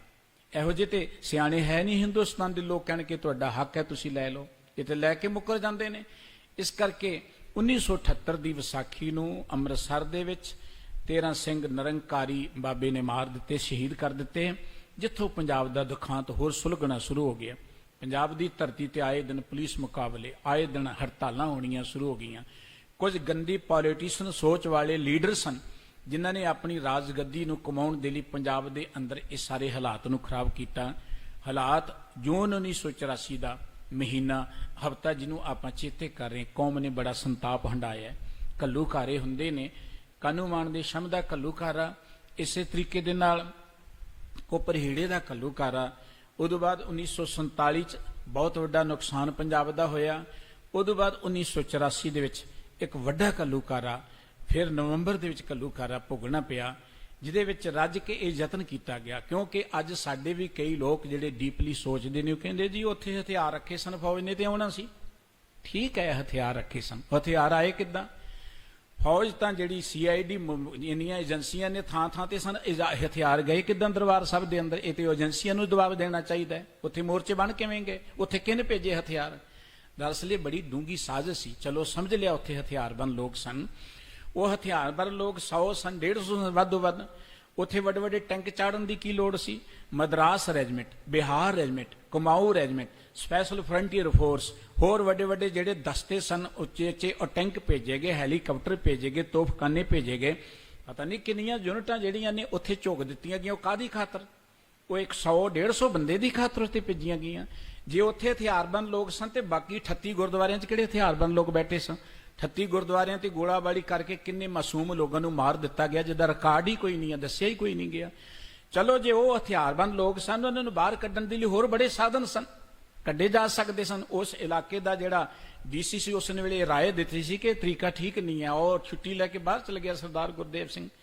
ਜੇ ਉੱਥੇ ਹਥਿਆਰਬੰਦ ਲੋਕ ਸਨ ਤੇ ਸ੍ਰੀ ਹਰਿਮੰਦਰ ਸਾਹਿਬ ਦਾ ਅਕਾਲ ਤਖ਼ਤ ਦਾ ਕੀ ਕਸੂਰ ਸੀ? ਸ੍ਰੀ ਹਰਿਮੰਦਰ ਸਾਹਿਬ ਸਿਰਫ ਉਹਨਾਂ ਹਥਿਆਰਬੰਦ ਲੋਕਾਂ ਦਾ ਤੇ ਨਹੀਂ ਸੀ, ਉੱਥੇ ਸਮੁੱਚੀ ਮਾਨਵਤਾ ਦੀ ਇਹ ਵਿਰਾਸਤ ਹੈ, ਸਮੁੱਚੀ ਸਿੱਖ ਕੌਮ ਦੀ ਉਹ ਵਿਰਾਸਤ ਹੈ। ਉਹਨੂੰ ਤੋਪਾਂ ਦੇ ਨਾਲ ਢਾਹ ਦੇਣਾ। ਜੇ ਉਹ ਹਥਿਆਰਬੰਦ ਲੋਕ ਸਨ ਤੇ ਉੱਥੇ ਸਾਡਾ ਇੱਕ ਮਹਾਨ ਵਿਰਸਾ, ਲਾਇਬ੍ਰੇਰੀ, ਦੁਨੀਆ ਦੀਆਂ ਵੱਡੀਆਂ ਵੱਡੀਆਂ ਜੰਗਾਂ ਪੜ੍ਹ ਕੇ ਦੇਖੋ, ਵਿਰੋਧੀ ਦੀਆਂ ਲਾਇਬ੍ਰੇਰੀਆਂ ਨੂੰ ਕਦੀ ਨਸ਼ਟ ਨਹੀਂ ਕੀਤਾ ਜਾਂਦਾ। ਸੰਭਾਲਿਆ ਜਾਂਦਾ ਹੈ। ਜਿੰਨੀਆਂ ਦੁਨੀਆ ਦੀਆਂ ਜੰਗਾਂ ਨੇ ਉਹਨਾਂ ਦਾ ਇਤਿਹਾਸ ਪੜ੍ਹ ਦੇਖੋ। ਮਹਾਰਾਜਾ ਰਣਜੀਤ ਸਿੰਘ ਨੇ ਵੱਡੇ ਵੱਡੇ ਮੁਸਲਮਾਨ ਸਰਦਾਰਾਂ ਨੂੰ, ਰਾਜਿਆਂ ਨੂੰ ਜਿੱਤਿਆ ਤੇ ਉਹਨਾਂ ਦੀਆਂ ਜਿੰਨੀਆਂ ਅਮੋਲਕ ਵਸਤੂਆਂ ਸਨ ਉਹ ਸੰਭਾਲ ਕੇ ਰੱਖੀਆਂ। ਤੁਸੀਂ ਅੱਜ ਵੀ ਕਦੀ ਲਾਹੌਰ 'ਚ ਜਾਓ, ਲਾਹੌਰ ਦੇ ਕਿਲੇ 'ਚ ਉਹ ਵਸਤੂਆਂ ਸੰਭਾਲੀਆਂ ਹੋਈਆਂ ਨੇ ਜਿਹੜੀਆਂ ਮਹਾਰਾਜਾ ਰਣਜੀਤ ਸਿੰਘ ਨੇ ਵਿਰੋਧੀਆਂ ਨੂੰ ਜਿੱਤ ਤੋਂ ਬਾਅਦ ਪ੍ਰਾਪਤ ਕੀਤੀਆਂ, ਉਹਨਾਂ ਨੂੰ ਨਸ਼ਟ ਨਹੀਂ ਕੀਤਾ। ਉਹਦੇ ਵਿੱਚ ਹਜ਼ਰਤ ਮੁਹੰਮਦ ਸਾਹਿਬ ਜੀ ਦੀਆਂ ਕੁਝ ਨਿਸ਼ਾਨੀਆਂ ਵੀ ਸੰਭਾਲੀਆਂ ਹੋਈਆਂ ਨੇ। ਇਹ ਹੁੰਦੀ ਹੈ ਦਾਨੇ ਲੋਕਾਂ ਦੀ ਗੱਲ, ਸੂਰਬੀਰ ਯੋਧਿਆਂ ਦੀ ਗੱਲ। ਪਰ ਜਿਹੜੇ ਕਾਇਰ ਲੋਕ ਹੁੰਦੇ ਨੇ, ਬੁਜ਼ਦਲ ਹੁੰਦੇ ਨੇ, ਉਹ ਕਿਸੇ ਦੀ ਨਸਲਕੁਸ਼ੀ ਹੀ ਕੇਵਲ ਕਰਦੇ ਨੇ। ਸਾਡੀ ਲਾਇਬ੍ਰੇਰੀ ਜਿਹਦੇ ਵਿੱਚ ਸਾਡਾ ਸਦੀਆਂ ਦਾ ਬਹੁਤ ਕੀਮਤੀ ਵਿਰਸਾ ਸੀ, ਸ੍ਰੀ ਗੁਰੂ ਗ੍ਰੰਥ ਸਾਹਿਬ ਜੀ ਦੇ ਬੜੇ ਅਮੋਲ ਸਰੂਪ ਤਿੱਬਤੀ ਦੇ ਵਿੱਚ, ਚਾਈਨੀਜ਼ ਦੇ ਵਿੱਚ, ਹੋਰਨਾਂ ਬੋਲੀਆਂ ਦੇ ਵਿੱਚ, ਅਰਬੀ ਦੇ ਵਿੱਚ ਉਹ ਸਾੜ ਦਿੱਤੇ ਗਏ।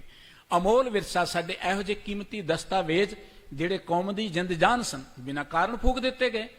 ਇਹਦਾ ਮਤਲਬ ਇਹਨਾਂ ਘਟਨਾਵਾਂ ਤੋਂ ਲੱਗਦਾ ਹੈ ਕਿ ਗਵਰਨਮੈਂਟ ਨੇ ਇਹ ਨੀਅਤ ਧਾਰੀ ਹੋਈ ਸੀ ਕਿ ਇਸ ਕੌਮ ਦੇ ਵਿਰਸੇ ਨੂੰ ਖਤਮ ਕਰਨਾ ਹੈ, ਔਰ ਅਜੇ ਵੀ ਉਹੀ ਨੀਅਤ ਹੈ ਏਜੰਸੀਆਂ ਦੀ, ਉਹੀ ਤਰੀਕੇ ਵਰਤ ਰਹੇ ਨੇ। ਸਾਡਾ ਇਹ ਉਹ ਦਿਨ ਚੱਲ ਰਿਹਾ ਹੈ, ਘੱਲੂ ਘਾਰੇ ਕਿਸੇ ਕੌਮ ਨੂੰ ਖਤਮ ਨਹੀਂ ਕਰਦੇ, ਇਹ ਗੱਲ ਚੇਤੇ ਰੱਖਣਾ। ਖਤਮ ਕੌਮਾਂ ਉਦੋਂ ਹੁੰਦੀਆਂ ਜਦੋਂ ਕੌਮਾਂ ਘੱਲੂ ਘਾਰਿਆਂ ਨੂੰ ਭੁੱਲ ਜਾਂਦੀਆਂ ਨੇ। ਅਸੀਂ ਉਸ ਘੱਲੂ ਘਾਰੇ ਨੂੰ ਭੁੱਲ ਗਏ ਹਾਂ।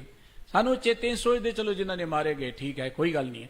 ਬਹੁਤ ਸਾਰੇ ਉਹ ਲੋਕ ਨੇ ਜਿਨ੍ਹਾਂ ਨੇ ਸ਼ਹੀਦਾਂ ਦੇ ਨਾਂ ਤੇ ਜਾਇਦਾਦਾਂ ਬਣਾ ਲਈਆਂ, ਜਿਨ੍ਹਾਂ ਨੇ ਆਪਣੀਆਂ ਰਾਜਗੱਦੀਆਂ ਪੁੱਤਰਾਂ ਦੇ ਲਈ ਕਾਇਮ ਕਰ ਲਈਆਂ, ਸਿਰਫ ਤਾਂ ਸਿਰਫ ਉਹਨਾਂ ਸ਼ਹੀਦਾਂ ਦਾ ਨਾਂ ਲੈ ਕੇ। ਹਾਂ, ਸਾਡੇ ਲੀਡਰ ਵੀ ਤੇ ਗੌਰਮੈਂਟ ਵੀ ਇਹ ਗੱਲ ਕਹਿੰਦੀ ਜੀ ਉਹ ਗੱਲ ਭੁੱਲ ਜਾਣੀ ਚਾਹੀਦੀ, ਹੁਣ ਉਹ ਗੱਲ ਭੁੱਲ ਜਾਣੀ ਚਾਹੀਦੀ ਹੈ। ਪਰ ਸਾਡੇ ਲੀਡਰ ਨੇ ਜਦ ਵੋਟਾਂ ਲੈਣੀ ਹੁੰਦੀਆਂ ਉਦੋਂ ਫਿਰ ਚੇਤੇ ਕਰ ਲੈਂਦੇ ਨੇ। ਵੋਟਾਂ ਦੇ ਵੇਲੇ ਕਹਿੰਦੇ ਨੇ ਕਿ ਕਾਂਗਰਸ ਨੇ ਆਹ ਕੁਝ ਕੀਤਾ, ਵੋਟਾਂ ਸਾਨੂੰ ਦਿਓ, ਲੇਕਿਨ ਅੱਗੋਂ ਪਿੱਛੋਂ ਕਹਿੰਦੇ ਭੁੱਲ ਜਾਓ ਤੁਸੀਂ।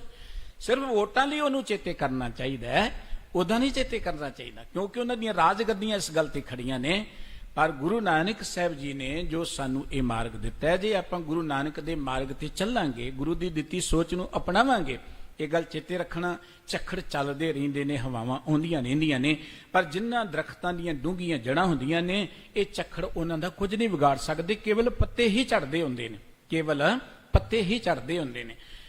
ਕੋਪਰ ਹੀੜੇ ਦਾ ਘੱਲੂ ਘਾਰਾ ਹੋਇਆ, ਅੱਧੀ ਕੌਮ ਇੱਕ ਦਿਨ 'ਚ ਖਤਮ ਹੋ ਗਈ, ਅੱਧੀ ਕੌਮ ਖਤਮ ਹੋ ਗਈ। ਔਰ ਇਸ ਘੱਲੂ ਘਾਰੇ ਤੋਂ ਵਿਹਲੇ ਹੋਣ ਤੋਂ ਬਾਅਦ ਇੱਕ ਨਿਹੰਗ ਸਿੰਘ ਬੜੀ ਉੱਚੀ ਆਵਾਜ਼ ਗਾ ਰਿਹਾ ਸੀ ਕਿ ਖੋਟ ਖਤਮ ਹੋ ਗਿਆ, ਤਤ ਖਾਲਸਾ ਰਹਿ ਗਿਆ। ਭਾਵ ਕਿ ਅਜੇ ਕੁਝ ਵਿਗੜਿਆ ਹੀ ਨਹੀਂ ਸਾਡਾ। ਬਿਲਕੁਲ ਇਦਾਂ ਜੇ ਆਪਾਂ ਸ੍ਰੀ ਗੁਰੂ ਗ੍ਰੰਥ ਸਾਹਿਬ ਜੀ ਦੀ ਪਵਿੱਤਰ ਬਾਣੀ ਦੇ ਨਾਲ ਜੁੜੇ ਰਵਾਂਗੇ, ਸ਼ਬਦ ਗੁਰੂ ਦੇ ਨਾਲ ਜੁੜੇ ਰਵਾਂਗੇ, ਜਿਸ ਨਾਲੋਂ ਤੋੜਨ ਦੇ ਲਈ ਬ੍ਰਿਟਿਸ਼ ਗਵਰਨਮੈਂਟ ਨੇ ਵੀ ਬੜਾ ਯਤਨ ਕੀਤਾ, ਅੱਜ ਦੀ ਗਵਰਨਮੈਂਟ ਵੱਲੋਂ ਵੀ ਸਾਡੇ ਵਿੱਚ ਵੜ ਕੇ ਸਾਡੇ ਰੂਪ ਦੇ ਲੋਕ ਥਾਂ ਥਾਂ ਤੇ ਡੇਰਿਆਂ ਦੇ ਰੂਪ ਵਿੱਚ ਖੜੇ ਕੀਤੇ ਹੋਏ ਨੇ ਸ਼ਬਦ ਗੁਰੂ ਨਾਲੋਂ ਤੋੜਨ ਦੇ ਲਈ। ਜੇ ਅਸੀਂ ਜੁੜੇ ਰਵਾਂਗੇ ਸ਼ਬਦ ਗੁਰੂ ਨਾਲ, ਜੜ੍ਹਾਂ ਦੇ ਨਾਲ, ਤੇ ਦੁਨੀਆ ਦੀ ਕੋਈ ਤਾਕਤ ਸਾਨੂੰ ਖਤਮ ਨਹੀਂ ਕਰ ਸਕਦੀ। ਔਰ ਇਹ ਗੁਰੂ ਨਾਨਕ ਸਾਹਿਬ ਜੀ ਦਾ ਪੰਥ ਖਤਮ ਹੋਣ ਲਈ ਨਹੀਂ ਬਣਿਆ, ਨਾ ਇਹਨੂੰ ਕੋਈ ਖਤਮ ਕਰ ਸਕਦਾ। ਇਹ ਤੇ ਹਮੇਸ਼ਾ ਸਦੀਆਂ ਤੱਕ ਨਹੀਂ, ਇਹ ਯੁੱਗਾਂ ਤੱਕ ਜਿੰਨਾ ਚਿਰ ਇਹ ਧਰਤੀ ਰਹਿੰਦੀ ਹੈ, ਗੁਰੂ ਕੀ ਬਾਣੀ ਗੂੰਜਦੀ ਰਹੇਗੀ। ਸਤਿਗੁਰੂ ਸੱਚੇ ਪਾਤਸ਼ਾਹ ਜੀ ਨੇ ਸਾਨੂੰ ਸਭ ਤੋਂ ਉੱਤਮ ਜਿਹੜੀ ਵਿਰਾਸਤ ਦਿੱਤੀ ਹੈ ਉਹ ਗੁਰੂ ਕੀ ਬਾਣੀ ਹੈ, ਉਹ ਗੁਰੂ ਕੀ ਸੰਗਤ ਹੈ। ਮੈਂ ਗੱਲ ਇੱਥੋਂ ਸ਼ੁਰੂ ਕੀਤੀ ਸੀ ਕਿ ਸਭ ਤੋਂ ਮਹਾਨ ਸਥਾਨ ਹੈ ਸਤ ਸੰਗਤ। ਸਤ ਸੰਗਤ ਰਾਹੀਂ ਸਤਿਗੁਰੂ ਸਾਹਿਬ ਜੀ ਨੇ, ਬਾਣੀ ਦੇ ਰਾਹੀਂ ਸਤਿਗੁਰੂ ਜੀ ਨੇ ਇਹੋ ਜਿਹੇ ਸੰਤ ਸਿਪਾਹੀ ਪੈਦਾ ਕੀਤੇ, ਸੰਤ ਸਿਪਾਹੀ ਜਿਨ੍ਹਾਂ ਨੇ ਬਾਣੀ ਦੇ ਰਾਹੀਂ ਆਪਣੇ ਅੰਦਰੋਂ ਵੀ ਵਿਸ਼ੇ ਵਿਕਾਰਾਂ ਤੇ ਬੁਰਾਈਆਂ ਦੇ ਉੱਪਰ ਜਿੱਤ ਪ੍ਰਾਪਤ ਕੀਤੀ ਤੇ ਬਾਹਰਲੀ ਸੂਰਬੀਰਤਾ ਦੇ ਨਾਲ ਬਾਹਰਲੇ ਵਿਰੋਧੀਆਂ ਦੇ ਉੱਪਰ ਜਿੱਤ ਪ੍ਰਾਪਤ ਕੀਤੀ। ਅੱਜ ਆਪਾਂ ਉਸ ਘੱਲੂ ਘਾਰੇ ਦੇ ਸ਼ਹੀਦਾਂ ਨੂੰ ਸ੍ਰੀ ਦਰਬਾਰ ਸਾਹਿਬ ਸਤਿਗੁਰੂ ਸ੍ਰੀ ਗੁਰੂ ਅਰਜਨ ਦੇਵ ਜੀ ਮਹਾਰਾਜ ਦਾ ਪਾਵਨ ਸ਼ਹੀਦੀ ਪੁਰਬ ਮਨਾਉਣ ਹਿੱਤ ਜੁੜੀਆਂ ਹੋਈਆਂ ਸੰਗਤਾਂ, ਕਿਉਂਕਿ ਆਪਾਂ ਦੇਖਦੇ 1 ਤਰੀਕ ਨੂੰ 1 ਜੂਨ ਨੂੰ CRP ਨੇ ਗੋਲਾਬਾਰੀ ਸ਼ੁਰੂ ਕਰ ਦਿੱਤੀ ਗਈ, ਛਿੱਟ-ਪੁੱਟ ਇਹ ਗੋਲਾਬਾਰੀ ਹੁੰਦੀ ਰਹੀ। 3 ਤਰੀਕ ਦੀ ਰਾਤ ਨੂੰ ਬਹੁਤ ਸਾਰੀ ਆਰਮੀ ਜਿਹੜੀ ਆਈ ਸੀ, 4 ਸਫੇਰੋਂ ਕਈ ਰੈਜੀਮੈਂਟਾਂ ਚੜ੍ਹ ਕੇ, ਉਹਨਾਂ ਨੇ ਸ਼ਾਮ ਨੂੰ ਮੋਰਚਾਬੰਦੀ ਕਰਕੇ ਰਾਤ ਨੂੰ 9 ਵਜੇ ਲਗਾਤਾਰ ਗੋਲਾਬਾਰੀ ਸ਼ੁਰੂ ਕਰ ਦਿੱਤੀ ਗਈ। ਸਾਰੀ ਰਾਤ ਚੱਲਦੀ ਰਹੀ। 4 ਤਰੀਕ ਨੂੰ ਸਾਰਾ ਦਿਨ ਫਿਰ ਇਸੇ ਤਰੀਕੇ ਨਾਲ ਗੋਲਾਬਾਰੀ ਚੱਲਦੀ ਰਹੀ। ਸਰਾਮ ਵਾਲਾ ਪਾਸਾ ਜਿੱਧਰ ਗੁਰੂ ਕਾ ਲੰਗਰ ਹੈ, ਜਿਹੜੇ ਬੁੰਗੇ ਨੇ ਉਹਨਾਂ ਦੇ ਉੱਪਰ ਇਸ ਤਰੀਕੇ ਨਾਲ ਸ੍ਰੀ ਅਕਾਲ ਤਖਤ ਸਾਹਿਬ ਦੇ ਉੱਪਰ ਬਹੁਤ ਭਾਰੀ ਬੰਬਾਰਡਮੈਂਟ ਕਰਕੇ ਪਾਣੀ ਦੀ ਟੈਂਕੀ ਨੂੰ ਤਹਿਸ ਨਹਿਸ ਕਰ ਦਿੱਤਾ ਗਿਆ। ਟੈਂਕ ਜਿਹੜੇ ਸਾਨੂੰ ਅੰਦਰ ਵਾੜੇ ਗਏ, ਟੈਂਕਾਂ ਦੇ ਨਾਲ ਫਿਰ ਉਹ ਕੈਮੀਕਲ ਜਿਹੜੇ UNO ਵੱਲੋਂ ਲੜਾਈ ਦੇ ਵਿੱਚ ਵਰਤਣ ਤੋਂ ਮਨਾਹੀ ਹੈ, ਉਹ ਗੈਸਾਂ ਜ਼ਹਿਰੀਲੀਆਂ ਜਿਹੜੀਆਂ ਵਿਰੋਧੀ ਦੇ ਲਈ ਵਰਤੀਆਂ ਨਹੀਂ ਜਾ ਸਕਦੀਆਂ, ਉਹ ਵਰਤ ਕੇ ਵੀ ਉੱਥੇ ਲੋਕਾਂ ਨੂੰ ਮਾਰਿਆ ਗਿਆ। ਬੇਅੰਤ ਉੱਥੇ ਜਿਹੜਾ ਸੀ ਤਸੱਦਦ, ਇਵੇਂ ਕਹਿ ਲਓ ਕਿ ਕਾਨੂੰਨਾਂ ਦੀ ਉਲੰਘਣਾ ਕਰਕੇ ਵੀ ਲੋਕਾਂ ਨੂੰ ਮਾਰਿਆ ਗਿਆ। ਉਹ ਗਵਰਨਮੈਂਟ ਵੱਲੋਂ ਜਿਹੜੀ ਕਹਿੰਦੀ ਜੀ ਸਾਡਾ ਗਣਤੰਤਰ ਬੜਾ ਮਹਾਨ ਹੈ, ਸਭ ਤੋਂ ਵੱਡਾ ਗਣਤੰਤਰ ਹੈ। ਗਣਤੰਤਰ ਹੁੰਦਾ ਹੈ ਲੋਕਾਂ ਦੇ ਲਈ, ਲੋਕਾਂ ਦੁਆਰਾ ਚੁਣੀ ਹੋਈ ਗਵਰਨਮੈਂਟ ਜਿਹੜੀ ਹੈ। ਪਰ ਜਿਹੜੀ ਗੌਰਮੈਂਟ ਲੋਕਾਂ ਦੇ ਉੱਪਰ ਹੀ ਆਪਣੇ ਜਿਨ੍ਹਾਂ ਲੋਕਾਂ ਨੇ ਚੁਣਿਆ ਉਹਨਾਂ ਦੇ ਉੱਪਰ ਜ਼ੁਲਮ ਕਰਨ ਲੱਗ ਪਏ, ਉਹ ਗਣਤੰਤਰ ਨਹੀਂ ਕਹੀ ਜਾ ਸਕਦੀ। ਡਿਕਟੇਟਰਸ਼ਿਪ 'ਚ ਵੀ ਇਹੀ ਕੁਝ ਨਹੀਂ ਹੁੰਦਾ ਜੋ ਕੁਝ ਇਹ ਗਣਤੰਤਰ ਵਿੱਚ ਹੋਇਆ। ਸਾਨੂੰ ਉਹਨਾਂ ਮਹਾਨ ਸ਼ਹੀਦਾਂ ਦੀਆਂ ਜਿਹੜੇ ਉੱਥੇ ਦਰਬਾਰ ਸਾਹਿਬ ਗੁਰੂ ਕਾ ਪੁਰਬ ਮਨਾਉਂਦਿਆਂ ਹੋਇਆਂ ਸ਼ਹੀਦ ਹੋ ਗਏ ਨੇ ਚੇਤੇ ਰੱਖਣਾ ਚਾਹੀਦਾ ਹੈ, ਔਰ ਆਪਣੇ ਇਹਨਾਂ ਘੱਲੂਘਾਰਿਆਂ ਨੂੰ ਕਦੀ ਭੁਲਾਉਣਾ ਨਹੀਂ ਚਾਹੀਦਾ। ਮੈਂ ਬੇਨਤੀ ਕੀਤੀ ਸੀ ਕਿ ਘੱਲੂਘਾਰਿਆਂ ਨਾਲ ਕੌਮਾਂ ਖਤਮ ਨਹੀਂ ਹੁੰਦੀਆਂ, ਕੌਮਾਂ ਉਦੋਂ ਖਤਮ ਹੁੰਦੀਆਂ ਜਦੋਂ ਅਸੀਂ ਇਹਨਾਂ ਘੱਲੂਘਾਰਿਆਂ ਤੋਂ ਟੁੱਟ ਜਾਂਦੇ, ਇਹਨਾਂ ਨੂੰ ਭੁੱਲ ਜਾਂਦੇ ਹਾਂ। ਜਿਊਸ ਕੌਮ ਦੇ ਉੱਪਰ ਬੜਾ ਜ਼ੁਲਮ ਹੋਇਆ, ਲੱਖਾਂ ਦੀ ਤਾਦਾਦ 'ਚ ਦਿਨਾਂ ਦੇ ਵਿੱਚ ਜਿਊਸ ਜਿਹੜੇ ਸਨ ਚੈਂਬਰਾਂ 'ਚ ਪਾਰ ਕੇ ਹਿਟਲਰ ਨੇ ਸਾੜ ਦਿੱਤੇ ਸਨ, ਪਰ ਉਹਨਾਂ ਨੇ ਉਹਨਾਂ ਜ਼ਖਮਾਂ ਨੂੰ ਭੁਲਾਇਆ ਨਹੀਂ। ਅੱਜ ਵੀ ਤੁਸੀਂ ਕਦੀ ਅਮਰੀਕਾ ਚਲੇ ਜਾਓ, ਕਦੀ ਇੰਗਲੈਂਡ ਚਲੇ ਜਾਓ, ਹੋਰ ਯੂਰਪ ਚਲੇ ਜਾਓ, ਜਿਊਸ ਨੇ ਬੜੇ ਬੜੇ ਸੋਹਣੇ ਇਹੋ ਜਿਹੇ ਮਿਊਜ਼ੀਅਮ ਬਣਾਏ ਨੇ ਜਿੱਥੇ ਵੜਦੇ ਤੁਹਾਨੂੰ ਉਹ ਆਵਾਜ਼ਾਂ ਸੁਣਨਗੀਆਂ, ਉਹ 'ਚ ਤੁਹਾਨੂੰ ਨਜ਼ਾਰੇ ਨਜ਼ਰ ਆਉਣਗੇ ਜਿਵੇਂ ਕਤਲੇਆਮ ਹੁੰਦਾ ਹੈ, ਤੇ ਤੁਸੀਂ ਕੰਬ ਜਾਓਗੇ। ਸਾਡੀ ਬਦਕਿਸਮਤੀ ਹੈ, ਸਾਨੂੰ ਇਹੋ ਜਿਹੀ ਲੀਡਰਸ਼ਿਪ ਮਿਲੀ ਜਿਨ੍ਹਾਂ ਨੇ ਆਪਣੀਆਂ ਨਿਸ਼ਾਨੀਆਂ ਆਪ ਹੀ ਖਤਮ ਕਰਨੀਆਂ ਸ਼ੁਰੂ ਕਰਤੀਆਂ, ਸਿਰਫ ਆਪਣੀਆਂ ਰਾਜਗੱਦੀਆਂ ਬਦਲੇ। ਅਸੀਂ ਉਹ ਕੋਈ ਸਾਂਭੀ ਨਹੀਂ, ਅਸੀਂ ਕੋਈ ਇਹੋ ਜਿਹੀ ਕੋਈ ਯਾਦਗਾਰ ਨਹੀਂ ਬਣਾਈ ਜਿੱਥੇ ਜਾ ਕੇ ਲੋਕਾਂ ਨੂੰ ਪਤਾ ਲੱਗੇ ਕਿ 1900 ਦੇਖੋ ਜਲਿਆਂਵਾਲੇ ਬਾਗ 'ਚ ਗੋਲੀ ਚੱਲੀ ਸੀ, ਅਜੇ ਤੱਕ ਉੱਥੇ ਗੋਲੀਆਂ ਦੇ ਨਿਸ਼ਾਨ ਸਾਂਭ ਕੇ ਰੱਖੇ ਨੇ ਲੋਕਾਂ ਨੂੰ ਦੱਸਣ ਦੇ ਲਈ। ਦਰਬਾਰ ਸਾਹਿਬ ਤੇ ਲੱਗੀਆਂ ਗੋਲੀਆਂ ਜਾਂ ਹੋਰ ਨਿਸ਼ਾਨੀਆਂ ਉਹ ਕਿਉਂ ਮੇੜ ਦਿੱਤੀਆਂ ਗਈਆਂ ਕਿ ਲੋਕਾਂ ਨੂੰ ਪਤਾ ਨਾ ਲੱਗੇ ਕਿ ਅਸੀਂ ਇਹ ਕੋਈ ਸਾਡੀ ਗੌਰਮੈਂਟ ਨੇ ਜ਼ੁਲਮ ਕੀਤਾ, ਉਹ ਅੰਗਰੇਜ਼ਾਂ ਨੇ ਕੀਤਾ, ਉਹ ਪਤਾ ਲੱਗਣਾ ਚਾਹੀਦਾ। ਇਹ ਜਿਹੜੀ ਦੋਹਰਾ ਮਾਪਦੰਡ ਵਰਤਿਆ ਜਾਂਦਾ ਹੈ ਨਾ, ਅੰਗਰੇਜ਼ਾਂ ਨੇ ਕੀਤਾ ਜ਼ੁਲਮ ਪਤਾ ਲੱਗਣਾ ਚਾਹੀਦਾ, ਅਸੀਂ ਕੀਤਾ ਇਹ ਪਤਾ ਨਹੀਂ ਲੱਗਣਾ ਚਾਹੀਦਾ।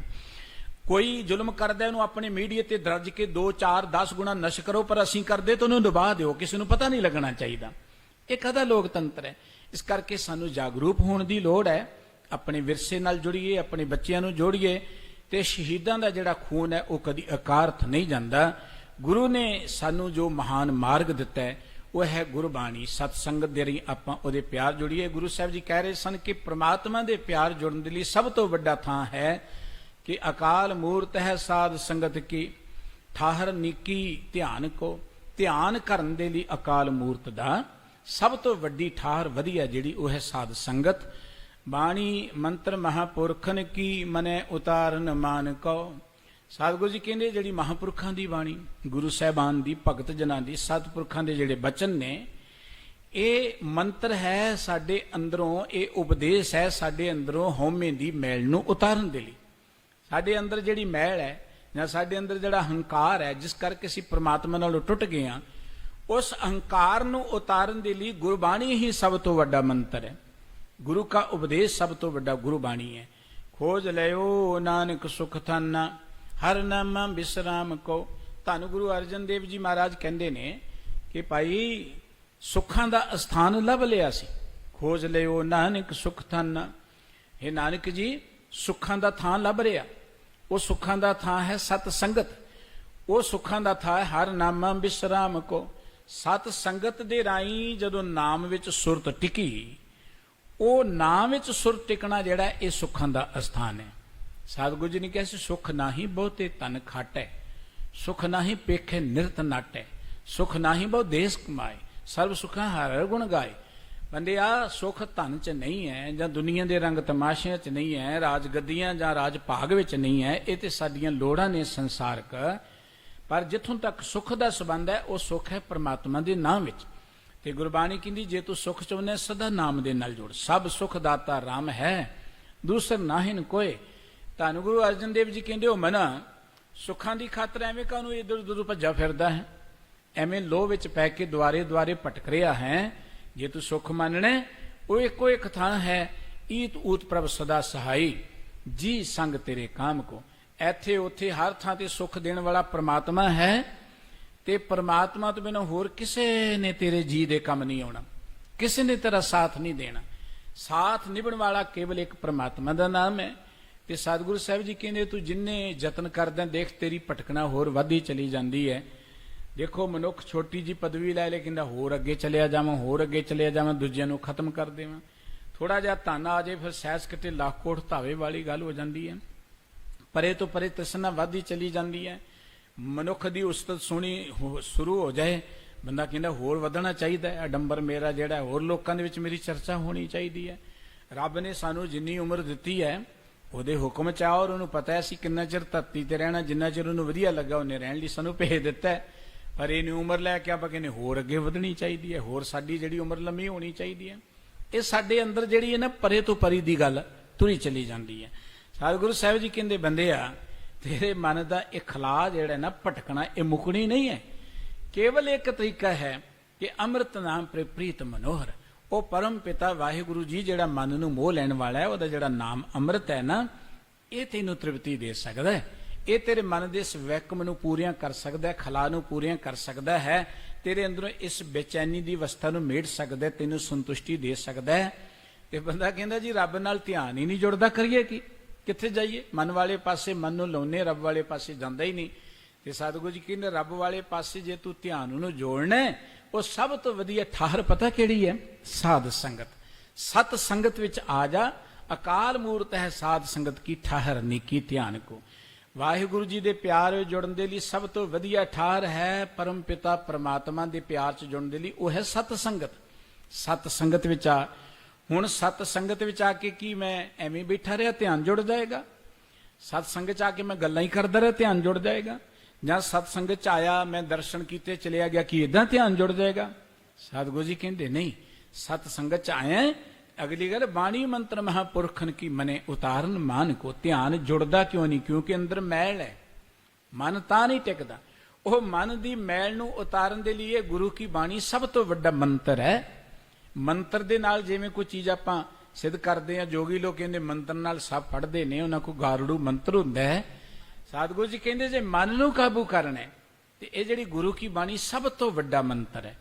ਇਹ ਗੁਰੂ ਕੀ ਬਾਣੀ ਤੁਹਾਡੇ ਮਨ ਚੋਂ ਮਾਣ ਨੂੰ ਉਤਾਰੇਗੀ। ਸਤ ਸੰਗਤ ਰਾਹੀਂ, ਗੁਰੂ ਕੀ ਬਾਣੀ ਦੇ ਰਾਹੀਂ ਅੰਦਰੋਂ ਉਹ ਮਾਣ, ਹੰਕਾਰ, ਦੁਬਦਾ ਆਦਿਕ ਮਿਟ ਜਾਣਗੇ।